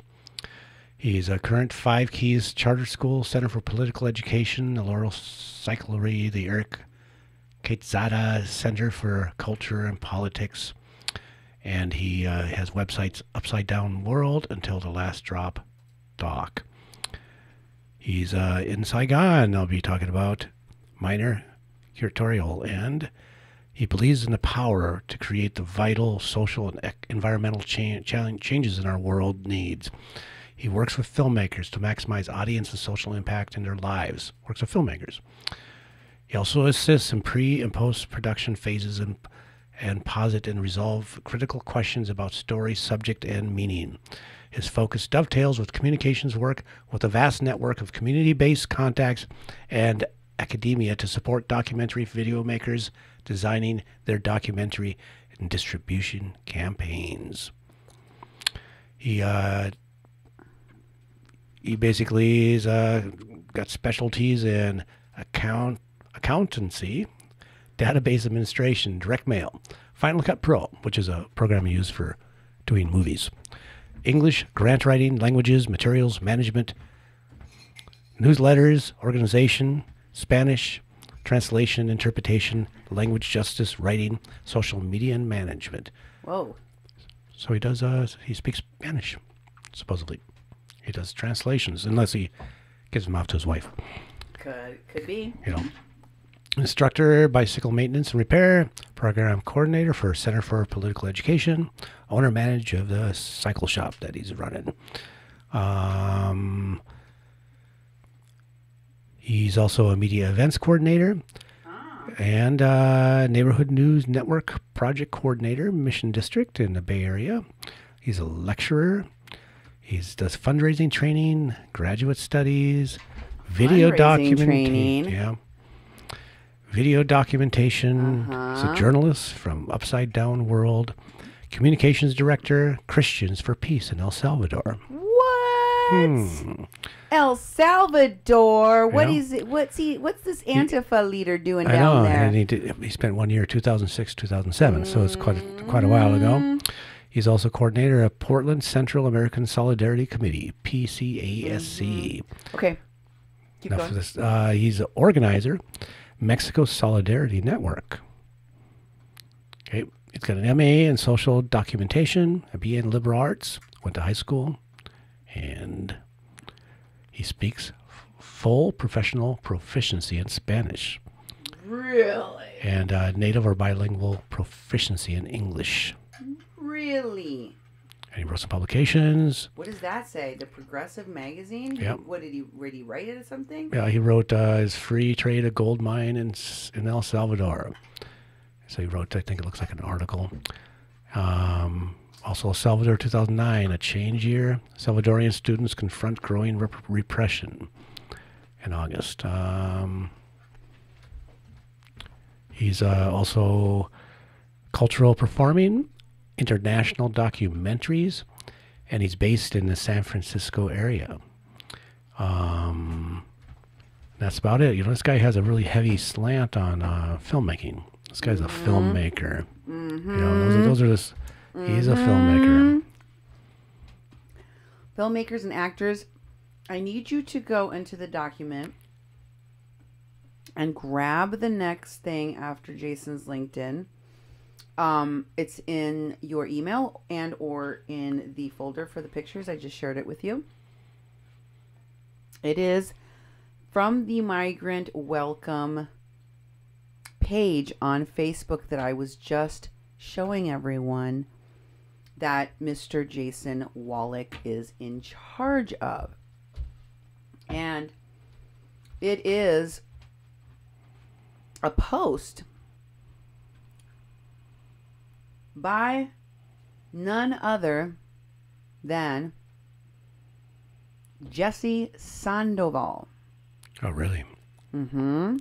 You remember who Jesse Sandoval is, Duke? Yeah, I showed up in Mexico City. Mm-hmm. Here we go. And she hasn't been around for a while. She's working with Myron Dewey.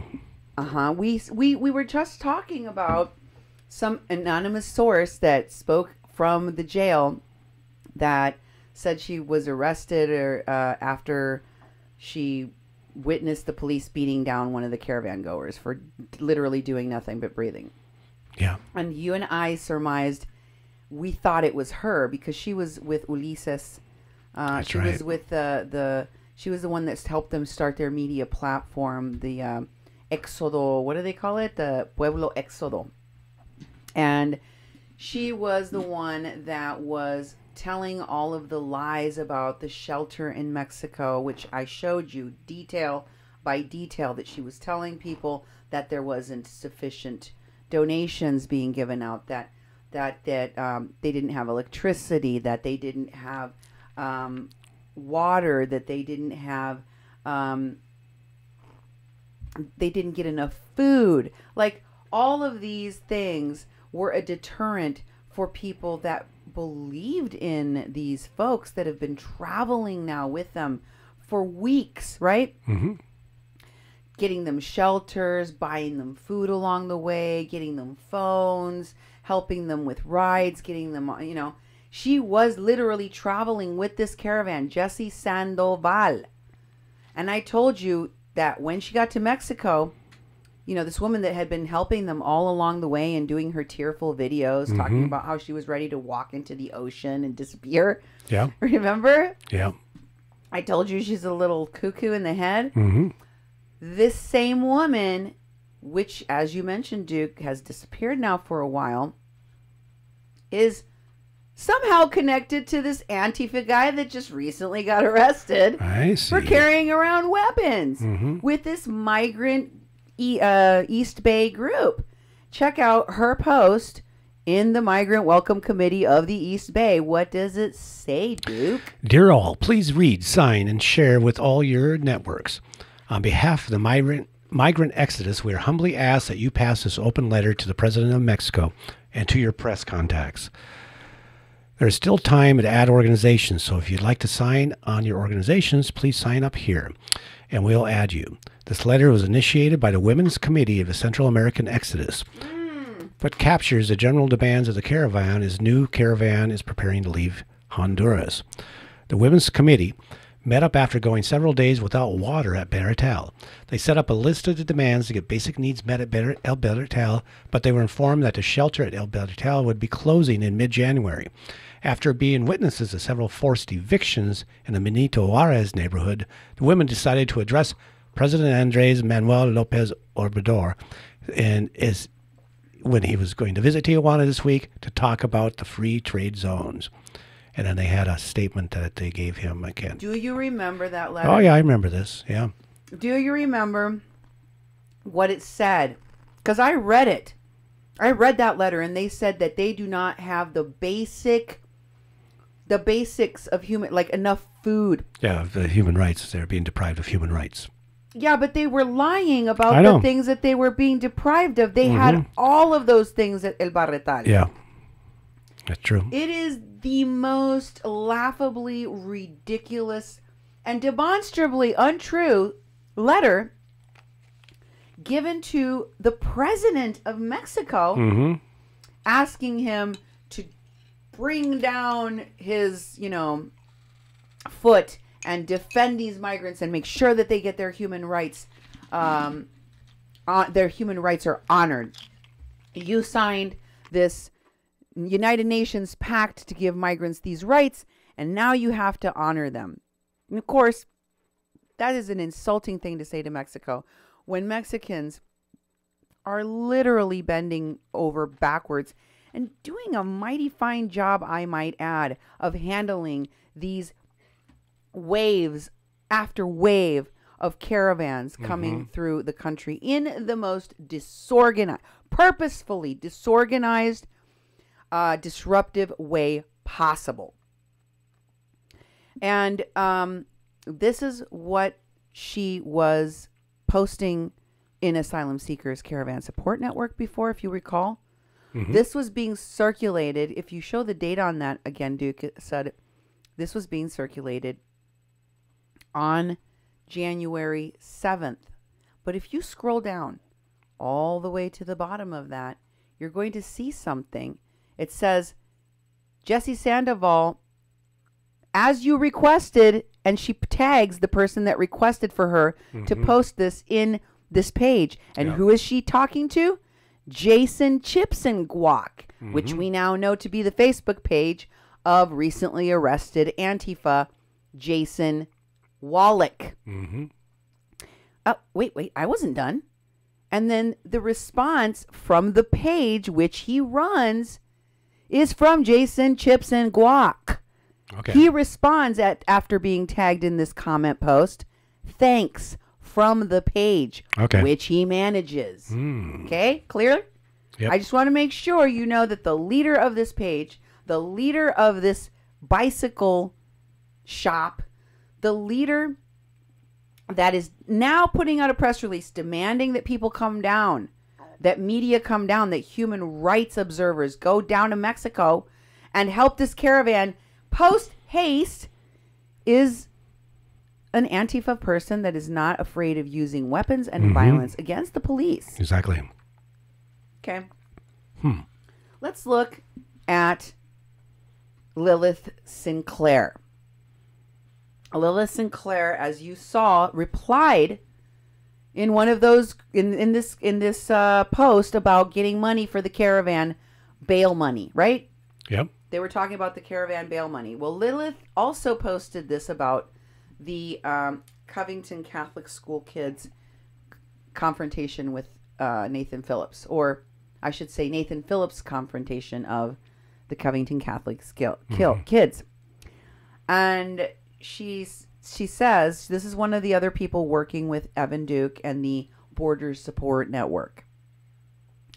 I recently showed you Lilith Sinclair came back over the border, not before she posted that she was going to, that she had already, and that she anticipated that she would be questioned by Homeland Security, which she was, and Border Patrol, which she was, and that because she had anticipated that they would take her phone and search it or confiscate it, she'd send her phone ahead with someone else, and then complained after she was interrogated by Homeland Security that they took some of her documents. She claimed they took her Social Security card and something else. Anyway, point is, she has really no experience as an activist or in immigration or with caravans. She's a stripper, literally. But that doesn't matter because she's also going to insert herself into this conversation of what's happening to Nathan Phillips. And it's because they all know each other. It's because they all worked and have worked together. And she is condemning basically the Covington Catholic School kids for being at a Right to Life rally condemning abortion whilst simultaneously demonstrating its value to society. She calls this meme Schrodinger's protest. I don't think she understands physics enough to share this meme that doesn't make any sense, because it's a stupid meme. When I saw it, I was like, what is that? What? She was trying to make a joke, but she's too stupid. Yeah. So it doesn't make any sense. Mm-hmm. Oh, well. Here she's talking about the butterfly sanctuary in Mission, Texas, where Evan Duke is, because she incorrectly posted that it was on fire and bulldozers were coming. Oh, okay. So she had to make a correction. And this is what she said about that. This is currently where, the last we knew, Evan Duke is. Okay? Yep. Doing the picture, the signs in the cemetery, the veteran cemetery. Mm-hmm. What does it say, Duke? The correction of inaccurate info in previous posts. The Carrizo Camacrudo tribe of Texas has confirmed through the center's director that the National Butterfly Center is not on fire and there is no bulldozers there. These things are happening on adjacent land for the building of a 60-plus acre reservoir and some possible sugarcane burning. This person either doesn't know where NBC land begins and made an honest mistake and is intentionally trying to create a panic. Either way, do not share. Do not share this gallery unless it's to dispel the rumor.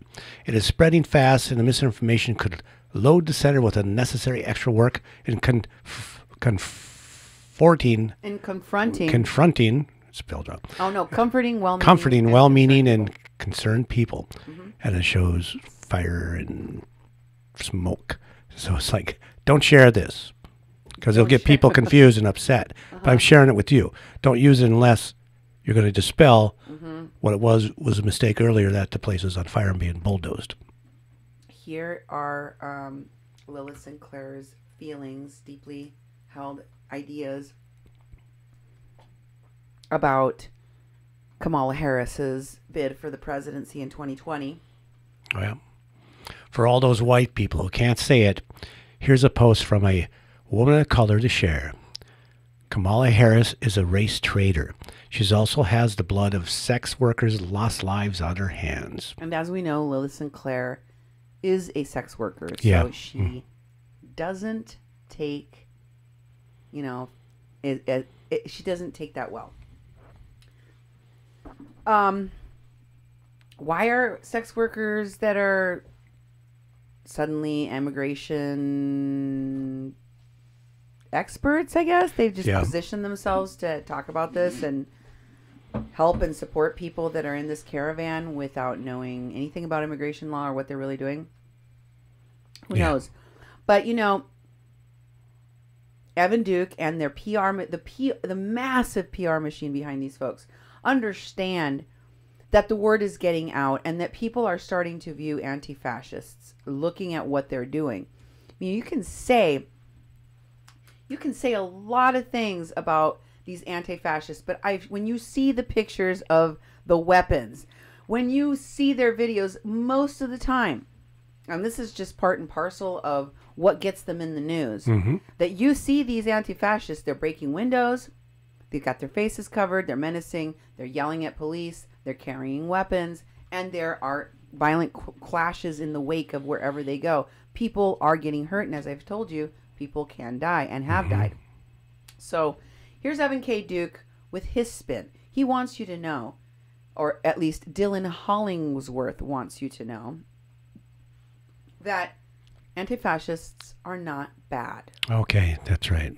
Anti-fascism began back in the 1920s in Europe and through World War II when Nazis were marching through Europe.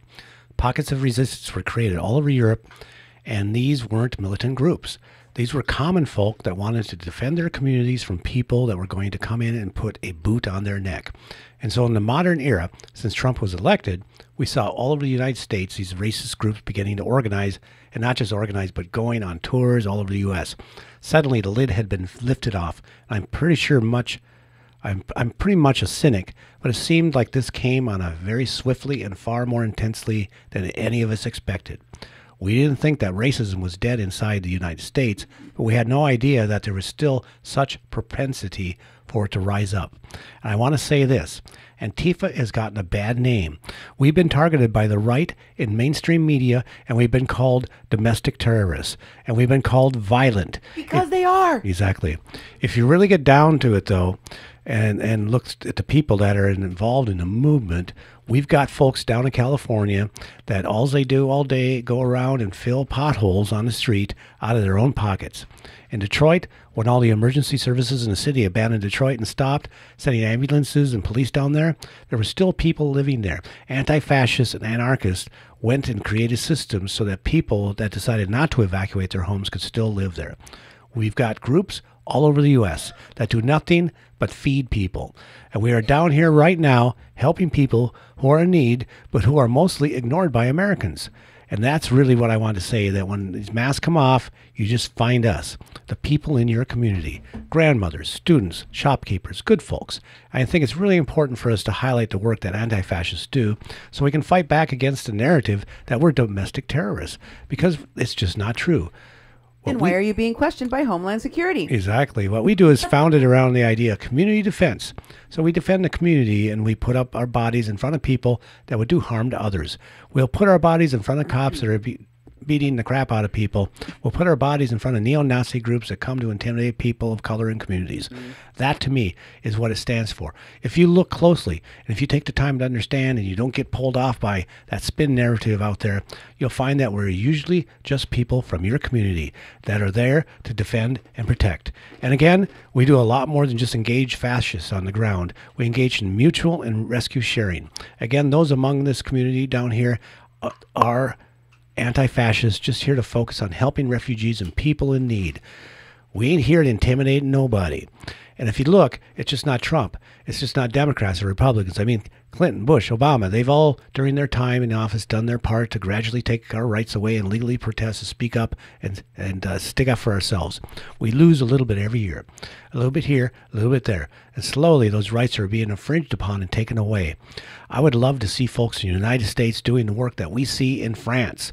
People made France? Yeah, because Holy crap. people made fun of France for many years, but right now those folks are sticking up for the working class, for people of color and the poor. I hate to use the word identity politics, but if we could get beyond that for a moment, we could see ourselves together as one and see the problems that we're facing together. As a group globally, we would see that this is a class struggle. It is about struggle, about labor and wages, about the cost of living. If we could notice on how 1% of all that support them, the corporations that influence our lobbyists and make legislature, are throwing all of us under the bus. We could unite against that bigger problem. We have our differences. We all know that we do. But I suggest that we sort those out after we take care of this bigger one. And there's the man of the hour. Describe the picture, honey. Evan Duke looking like a man who just pulled his head out of a dumpster. And he's got a shirt on I can't quite read. Well, I think it says something city. Yeah, it's that Antifa at the bottom. Antifa. Yeah. Ooh. Make it bigger. You can't? Is it difficult to make? Oh, am I gonna screw everything up by asking for this? Yeah. So we can read a shirt. Okay, let's not do that then. What does it say, Dan Holling? Well, oh, yeah. there you go. Jesus, I'm sorry. You don't have to do that. I'm just kidding. You don't. It says Rose City Antifa. Yeah. What is Rose City? I don't know. Okay. Anyway, what does Rodney Steeman say there? Steeman. I have only one experience with anti-fascists, and what I saw was a group that instigated violence. I was at a peaceful protest in Dallas in support of the removal of Confederate statues in Dallas. There was also a group of counter-protesters about. Okay, anyway, the important part is where it says, I have had only one experience with anti-fascists, and what I saw was a group that instigated violence. Yeah. And Dan Hollingsworth responds saying, Edited and cut down for those with short attention spans. Hope some of you will take time to read this counter narrative, especially the call for looking beyond our differences and galvanizing around common problems. What did you think about the France comment? That one, I'm trying to figure out what the hell What's he's been saying. happening in France, Duke? Oh, in France, well, it's been a revolt. It's been a revolt of the people, and they trying to hold their government accountable. But it's been very, very violent protesting, and they've got the iconic yellow vest is what they put on. They're supposed to be representing the workers' rights and the poor people and the immigrants and all that, and they're basically having huge clashes with the police. I haven't actually followed it lately, but for a while there was like every day there was a massive amounts of people getting hurt, arrests, lots of damage, property damage, fires, lots of tear gas, basically unrest in large cities in that country. This guy, he's quoting Evan Duke in this article, right? Yeah. Mm-hmm. Is saying he wants that for the United States? Yeah. He would like to see that here? Mm-hmm. Let's be very clear, folks. These people want unrest. Yeah. They say that they will put themselves in front of Nazis, that they will put themselves in front of danger, that they will put themselves, like a horse leading a cart. They were the ones that go in front creating the havoc. Mm-hmm. They organize a lot of the havoc. They pit people against each other, and then they photograph it. And then they make money off of it. That's what's really going on. Mm-hmm. So it's very similar to what we're seeing, what we just saw in the Nathan Phillips story. And I want to show you that last person I was looking for in that group, because I told you they're all connected. It wasn't organic. That wasn't coincidence. The same group of people. I showed you they went there together. Keezy MC, Raymond Kingfisher.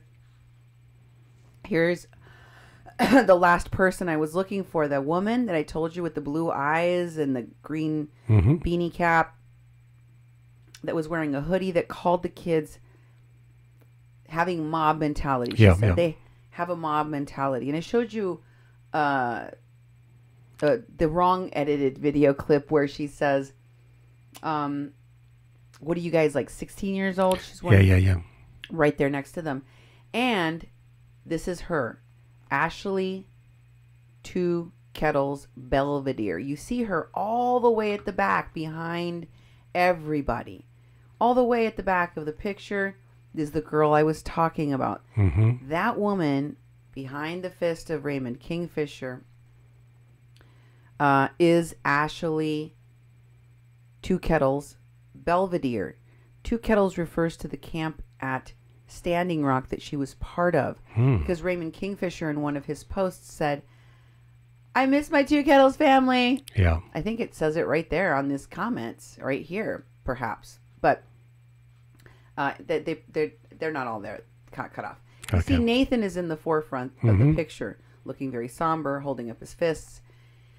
In the front of this photograph is a girl named Jerica.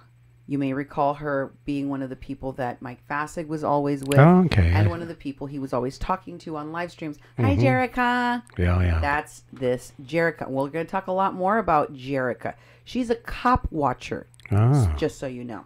She's part of one of those groups of protesters that goes and films the cops. And, excuse me, and behind her is a woman whose face I remember, but whose name I don't. Okay. Behind her is Raymond Kingfisher. We talked about him. Both Ashley and Raymond Kingfisher in the press conference in the dark, in the rain, after the mall incident, the Lincoln Memorial incident, are standing in videos holding microphones in front of Nathan Phillips as if they're merely press people. And let's say that they are. I don't know, have not heard of what platforms, of media platforms they work, or live stream platforms, whatever that they're working for or doing this report for. But clearly you see they're not objective reporters. They're not objective observers. They went there with him. They came back with him. They posted about still being with him. And here is Ashley's Facebook page. Her real name is Ashley Bell. Ashley Elizabeth Bell. She's 30 years old. She's from Connecticut. Ashley's I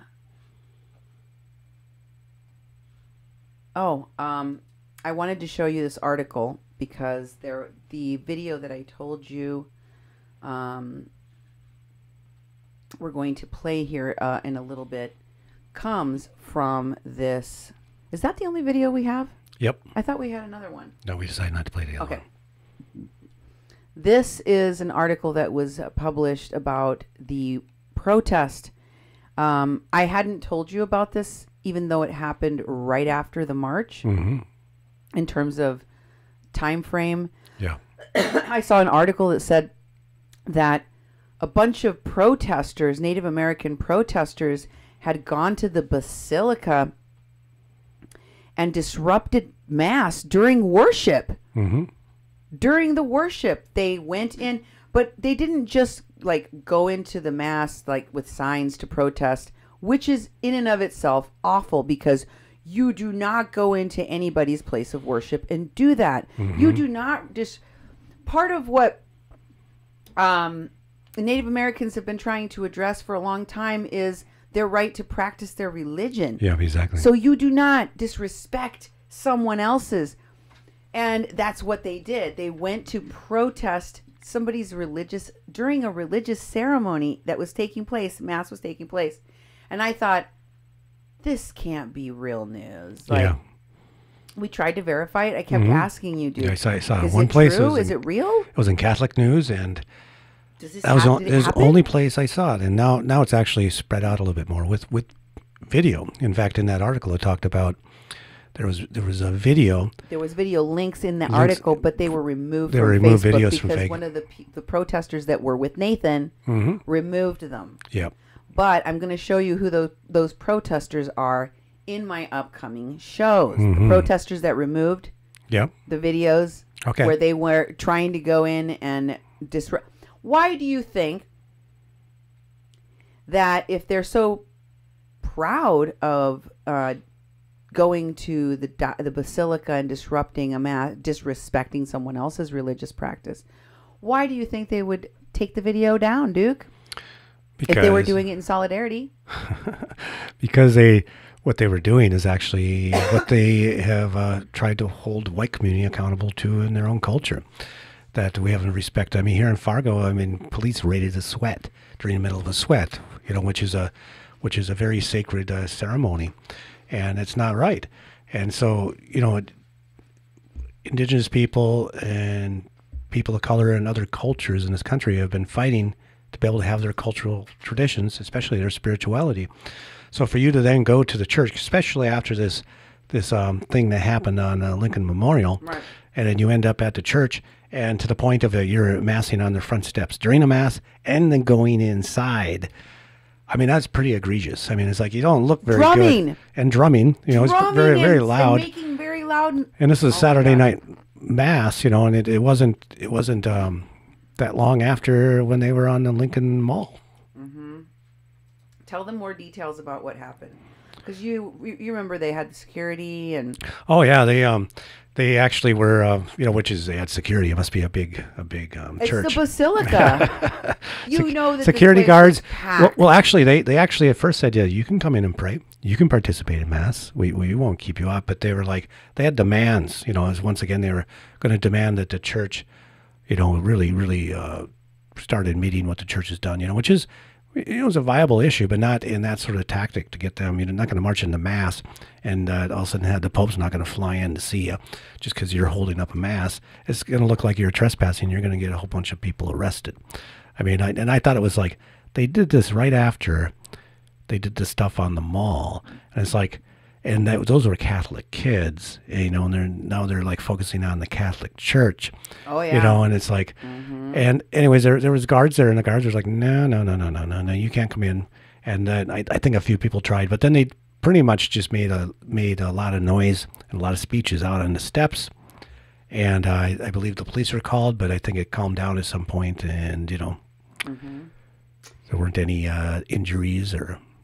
And some of these folks posted that they slammed the church slammed the door in their faces. Well, you went in disrupting their religious ceremony in the middle of mass. Plus, you're loud. And you were trying to do the same thing that they did to the Covington Catholic school kids, drown them out. Mm-hmm. The kids were trying to drown out the hatred, and Nathan and his friends went up there confronting children. These are grown adults. Yeah. One of them, a Marine that served in the United States Army. I mean, in the United States Armed Services, according to him, as a Vietnam veteran, which is completely untrue.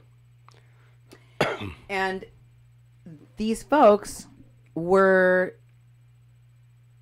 aggressive enough to go and shut these kids down when they were the victims of bullying and racism and homophobia hurled at them by the Black Israelites. By the way, I wanted to point out a couple of things. I told you Nathan was about defending black people because they're black people. It doesn't matter if they're being racist, homophobic, whatever. He's about defending them. And the Black Israelites also defended Nathan. I showed you, they said, here come Gant. Here come Gant. A man with a plan. A man in our plan. Okay. Remember they said he was part of their plan? That he was there to save them? He said he's here to save us? They recognized that he was there to protect them, the Black Israelites. They acknowledged it. I also heard on that recording, twice. It's an 1.5-hour recording by one of the Black Israelites. You know, the one that's out there on the Facebooks or whatever, on the interwebs. 2 times they talk about Standing Rock. Remember I showed you, Duke? Oh, yeah. Mm-hmm. And then in one part, the man says to the marchers in the Indigenous Peoples March, this is the reason why Standing Rock ain't standing no more. And he was talking about their religious practices as Native Americans. And he talks about Standing Rock at another place. And here's what I thought was really interesting about that. How did the Black Israelites know about Standing Rock? How did they know that people in the Indigenous Peoples March were the very same people that were at Standing Rock? Remember when I told you I wouldn't be at all surprised if the Black Israelites had been to Standing Rock? Yeah. Because there was a lot of extremist groups that went to that protest. Also, I wanted to share with you something I forgot, which was the article from the Washington Post that did not make it into the script, but should have been included in the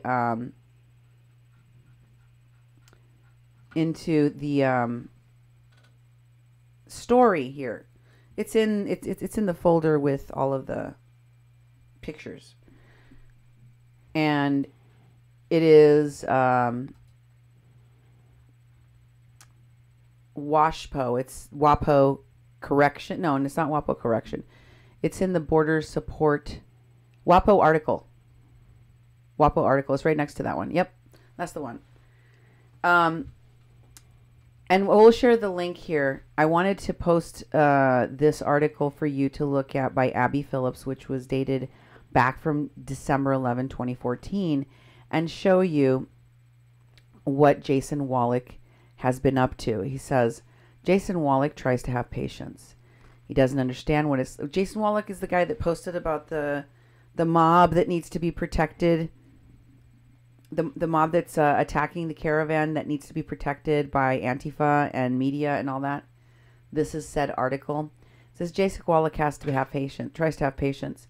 He doesn't understand what it's like to have mostly white friends, or what it's like not to believe racial injustice still exists, or how anyone could not be angry about the treatment of black people in America.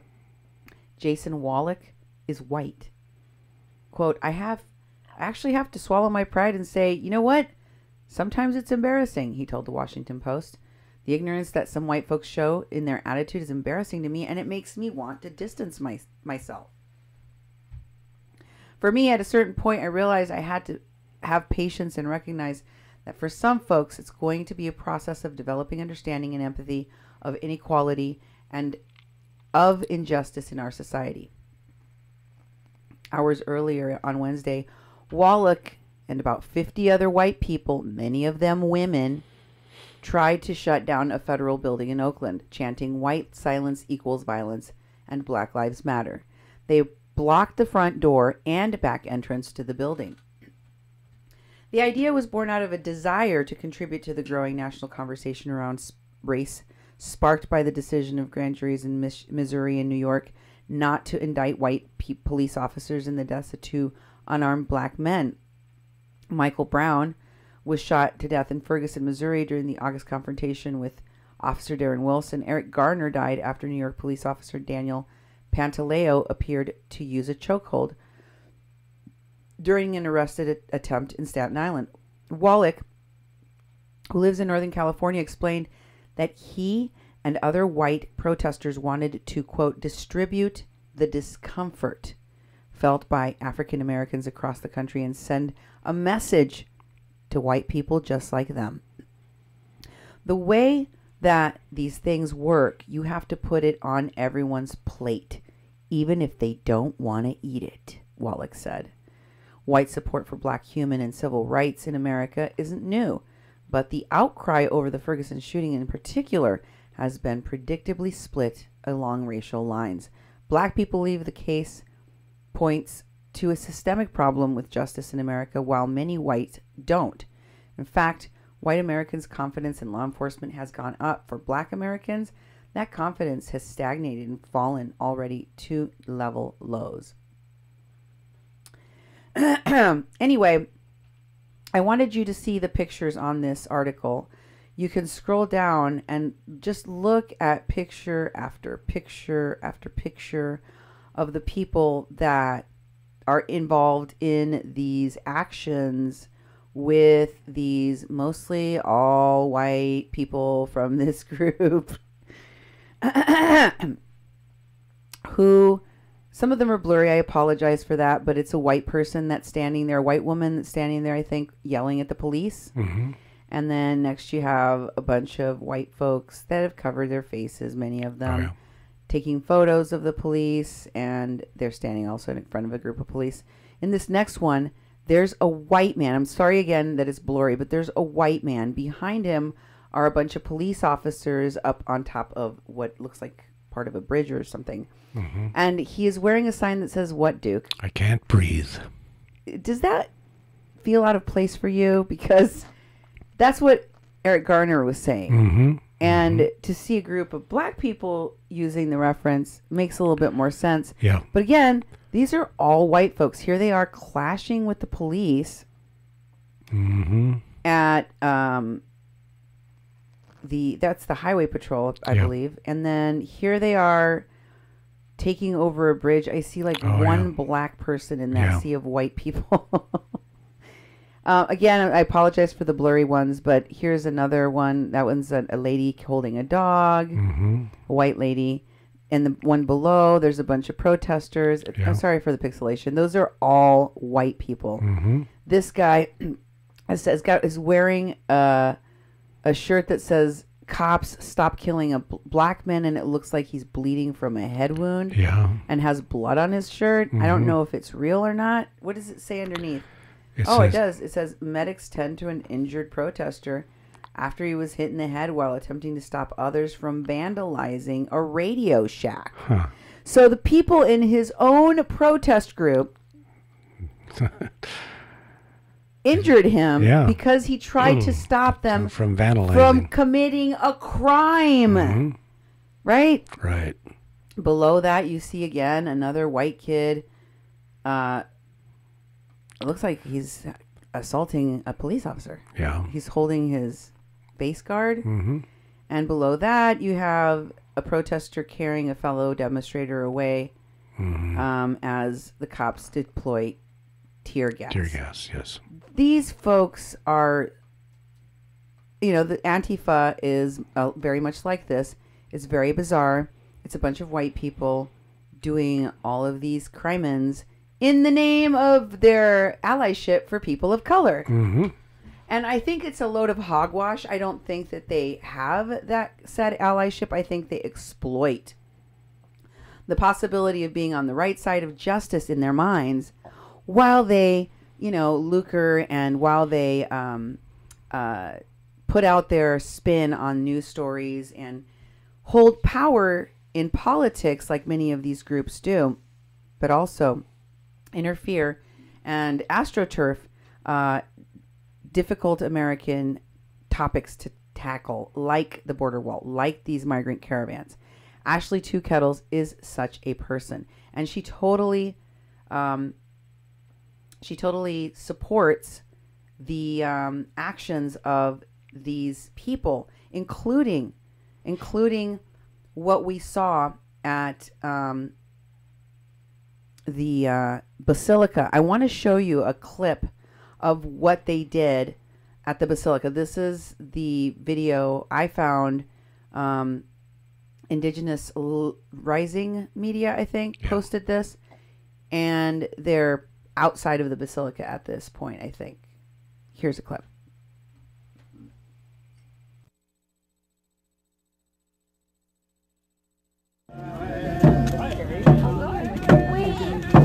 Yeah, I know. But we need to be in a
Nate is coming very soon. Until then, we're just gonna try to keep warm and stick together.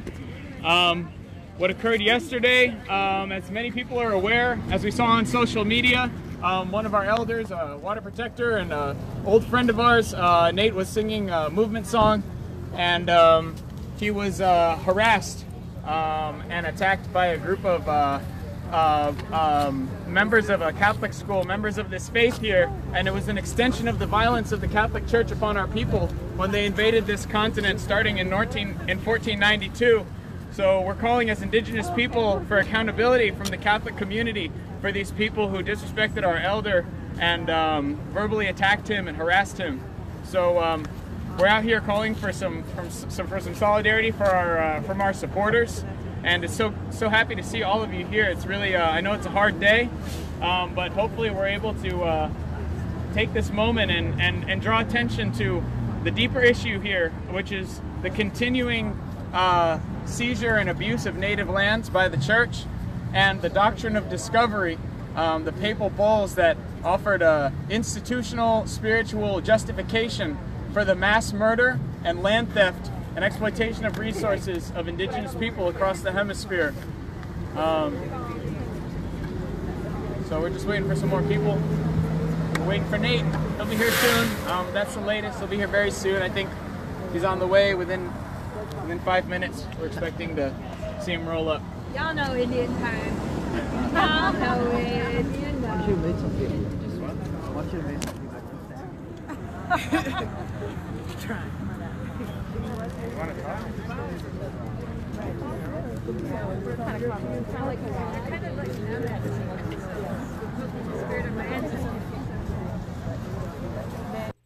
So, Duke, What? what did you think of that guy's speech? Did you, do you remember what point the This- kids verbally harassed Nathan? The spin never stops. The spin never stops. In fact, it had only been a day, and they'd already seen that it was spinning out of control reversely. And so they got to keep on putting the message out there. What really didn't happen is what happened, to lie about it. And also, you know, I think it's a really bad strategy to decide, okay, let's go to the Basilica in Washington, D.C. to hold those kids accountable from Kentucky. In fact, we'll hold the whole church accountable from the invasion of this country and the doctrine of, and get the whole church to really start a dialogue about the oppressiveness and, the killing and the maiming and the horrible things the church has done to indigenous people on this continent. This is a good place to start. It's Saturday night. Saturday night mass is going on. Just had a rally yesterday down at Lincoln Memorial. This is a really good place to start. And then we're going to go drum right up to the church's doors and try to get in. And that'll solve this. It'll get a really good dialogue going. You know, I thought the guy was whacked. You know, and it's like That is the craziest. and it was just another effort that spin it the way they wanted to spin it. That he was verbally attacked. You know, I'm surprised he didn't say he was physically attacked too. Yeah. You know, and that's coming, with the spin. So it was respin.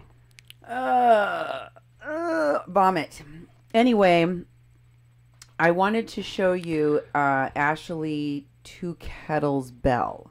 Yeah. This is what she looks like. This is her Facebook page. And you can see she goes by Two Kettles, the name of her camp, the group that she camped with at Standing Rock. I see. Also, I wanted to mention about the video we just saw with the kids that they were yelling, "Water is life." Yeah. If you're wondering why, it's because all of those kids were probably from youth groups that were at Standing Rock. Exactly. You see how they're using all the Standing Rock people over and over and over again? Yeah, that's not the issue down there that they were addressing. The water is life, Nathan is with the Native Youth Alliance, Mm-hmm. but you never see Nathan with the youth. Even in this video, you don't see Nathan with the youth because he's not there. He's never with the youth because he's always just raising money for him and his kids that were taken away from him at some point. Who knows why? Anyway, Ashley Two Kettles is throwing her support to Nathan, saying, for the record, I'd just like to say Uncle Nathan made his stand, and he is still standing. We should be proud of him and further not upset with relatives for not being there. Our event was over. It was beautiful. It was a beautiful day, and Lexi extended the day by opening eyes all over the country. It was done out of love. Spread that. Yeah, spread the love. Ashley Two Kettles Belvedere, as much as she would like you to think she might be an Indian, is actually a white lady from Connecticut. And her mother is white. And everybody, she's very, very white. Like I said, her real name is Ashley Bell. Yeah. And She has posted about Covington Catholic School, and specifically one of the things that really caught my eye was that she posted this video, which I talked about earlier with the lady with the fur coat, the really yeah. posh fur coat. You can see part of it there. What she looks like in her coat is not as important as what Ashley said about the video she posted and why it was important for people to share it along with the viral video, the short viral video initially circulating. Would you please read what she said? To spin the story. Yep. If you share anything about this story, this would be a good slide to show. This happened first, just for perspective. It started with the mob insulting and taunting a group of 4 black Israelites speaking their piece. We had just finished with the indigenous... Notice, she also does not call them a hate group. Yeah, they're speaking their piece. We had just finished with the Indigenous Peoples March. It had been a beautiful day. It was getting audibly and visibly ugly between the two groups. People were looking on in shock and disgust, not sure what to do. And then Nathan started to sing the AIM song, a unity song. We stepped between the mob and the 4. And then, well, the rest is viral. Indigenous Peoples March. Yep. 19. And Nathan Phillips. Okay. Let us be very clear. They had a spin, and that was it from the very beginning. That was the message that was supposed to circulate everywhere. We got in the middle of the mob, a.k.a. Covington Catholic School students, and the poor elderly, as Nathan described them, just speaking their piece, black dudes. Notice how that solidarity extends to the black people, regardless of the hateful, disgusting, racist things they were saying and doing, just because they're black. And the reason why they have to wear the kids with the MAGA hats on is just because they're white. And that is something you see repeated here with these Antifa people. That is just this blind support for these actions and these activities, including violence, under the guise of protecting black people, under the guise of being part of their allyship and speaking on their behalf. Here is a photo of one of the teepees from Standing Rock, posted by Ashley. This was from what date, Duke? November 10th, 2018. Right, and it says, we're still here, no DAPL, no KXL. And it's a picture from Standing Rock. And here is a selfie she took so you can get a good look at her mug. Oh, yeah. That's her. And if you don't remember what she looked like, that's what she looks like. Blue eyes. Her hair kind of changes. Yeah. I've seen her hair dark. I've seen her hair light. Ashley is followed by Evan Duke. She is definitely connected to these Antifa people. By the way, her background photo there is a barn or some kind of old dilapidated building that says, "My heroes have always killed cowboys." Which means they're what? The Indians, right? Yep, exactly. Her heroes are always the Indians, have always been the Indians. Not the cowboys. Yeah. Just saying. And then you have Ashley followed by Evan Duke. Ashley follows Evan Duke. Yeah, that's what's right here. Oh, you need to scroll down then. Here are some of the people that follow her on her page. Her friends list is not available. Her Facebook page is locked down pretty good. She doesn't have a lot of public posts, but she has recently posted, I think yesterday or today, finally about Nathan. She hadn't forever. I mean, it's nearly been how long has it been since Indigenous Peoples March? 5, 6 days? Yeah, it's been a week. She hadn't said anything. She hadn't posted anything public about it.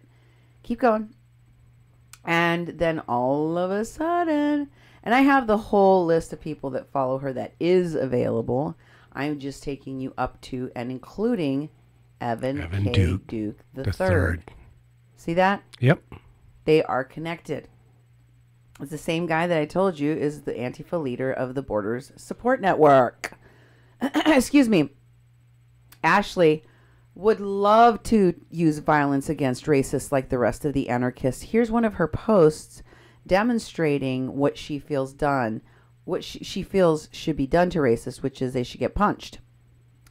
And she posts a video of worldstarhiphop.com of a white boy punching his father, who's wearing, looks like a flag from Texas, right? Yeah. Punching his father in the face, knocking him to the ground for, his stepfather. And knocking him out, because it says he puts his stepfather to sleep, so that means he knocked him out with a punch after the kid called his friend the N-word. Now, do I think it is okay for people to use the N-word? No. No. Do you need to punch someone? Do you need to use violence? No. The people that will tell you that you should use violence are people like these. That is a way of resolving things. And in this case, it's a child punching their parent. Like, that's crazy. So that's the kind of thing that these folks advocate, you see. And Ashley was also promoting the Indigenous Peoples March. That's one of the things she did have up on her page earlier on. It's like the January 12th, I think it says on there. It says and January she asks everyone to share it. And she also is the kind of white lady that, because Chase is requesting a meeting with the Pope, Francis, to discuss white people appropriating things, even though he doesn't mind going to Burning Man and letting people appropriate the hell out of the Native Americans he went there with. Right in front of their faces. Because they helped raise money for him. And Ashley is very, very angry. All of her heroes are Indians. She definitely shows the respect that these bratty Covington Cath school kids do not. And how does she show her utter respect for other people's culture? Why, she dreadlocks white people's hair. Wow. This is just one of many pictures I have of her literally destroying and dreading up in dreadlocks the hair of white people, which by almost every standard of people of color in the world is something white people are appropriating. Because black people are told they can't wear their hair unnatural. They won't. They get fired. But white folks go out and they appropriate these hairdos and these hairstyles because they can, not because they're healthy for their hair. And then flaunt the fact that they can get away with wearing this hair while black people do not. But Ashley don't care. Ashley don't care. She's going to keep doing hair. So that's one of the things that she does. Much like Rachel Dolezal. Oh, yeah. She pretty much. She wears her hair in dreads. Doesn't matter if she's a white girl. She is going to be black. And appropriate and even wear blackface because that is how she do. She's privileged. Don't tell me there's any difference between what this woman is doing with these dreads and what these kids were purported to be doing with that tomahawk chop.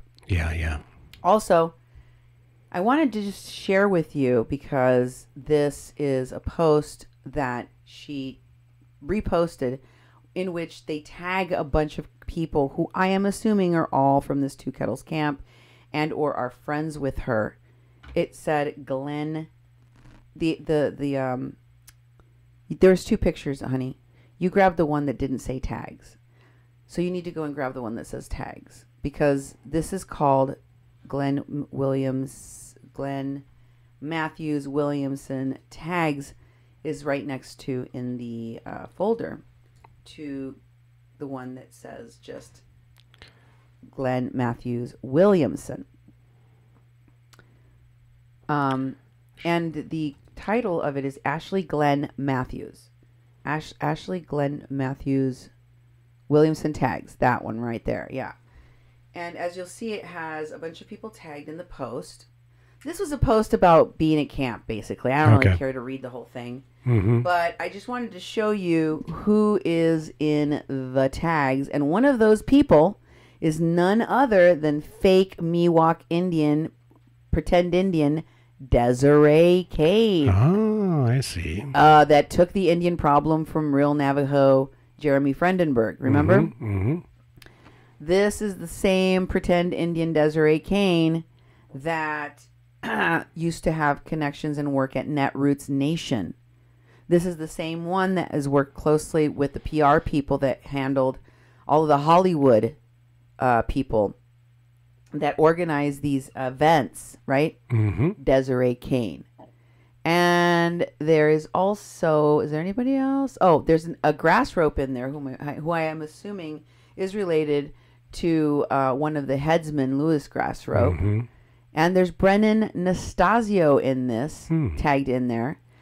And Anthony Gazzotti. Oh, yeah. You remember Anthony. He's been going around from one disaster to another disaster to another disaster with these Standing Rock phonies, helping to defraud people one issue at a time. Yep, really. So, there are going to be more of these folks that I'm going to be exposing, including more of the people connected to Hollywood in my next show. Be on the lookout for these folks, especially people from the dangerous and, yes, violent Antifa groups, including Evan K. Duke, and now to include this Migrant Welcome Committee East Bay. Thank you for listening. Please share this out. Go follow us on our social media. Make sure to sign up for notifications so you're alerted to our next show, and don't miss our live on Facebook so that you can comment and interact with other listeners and viewers as well. Thank you for your time tonight, and buenas noches.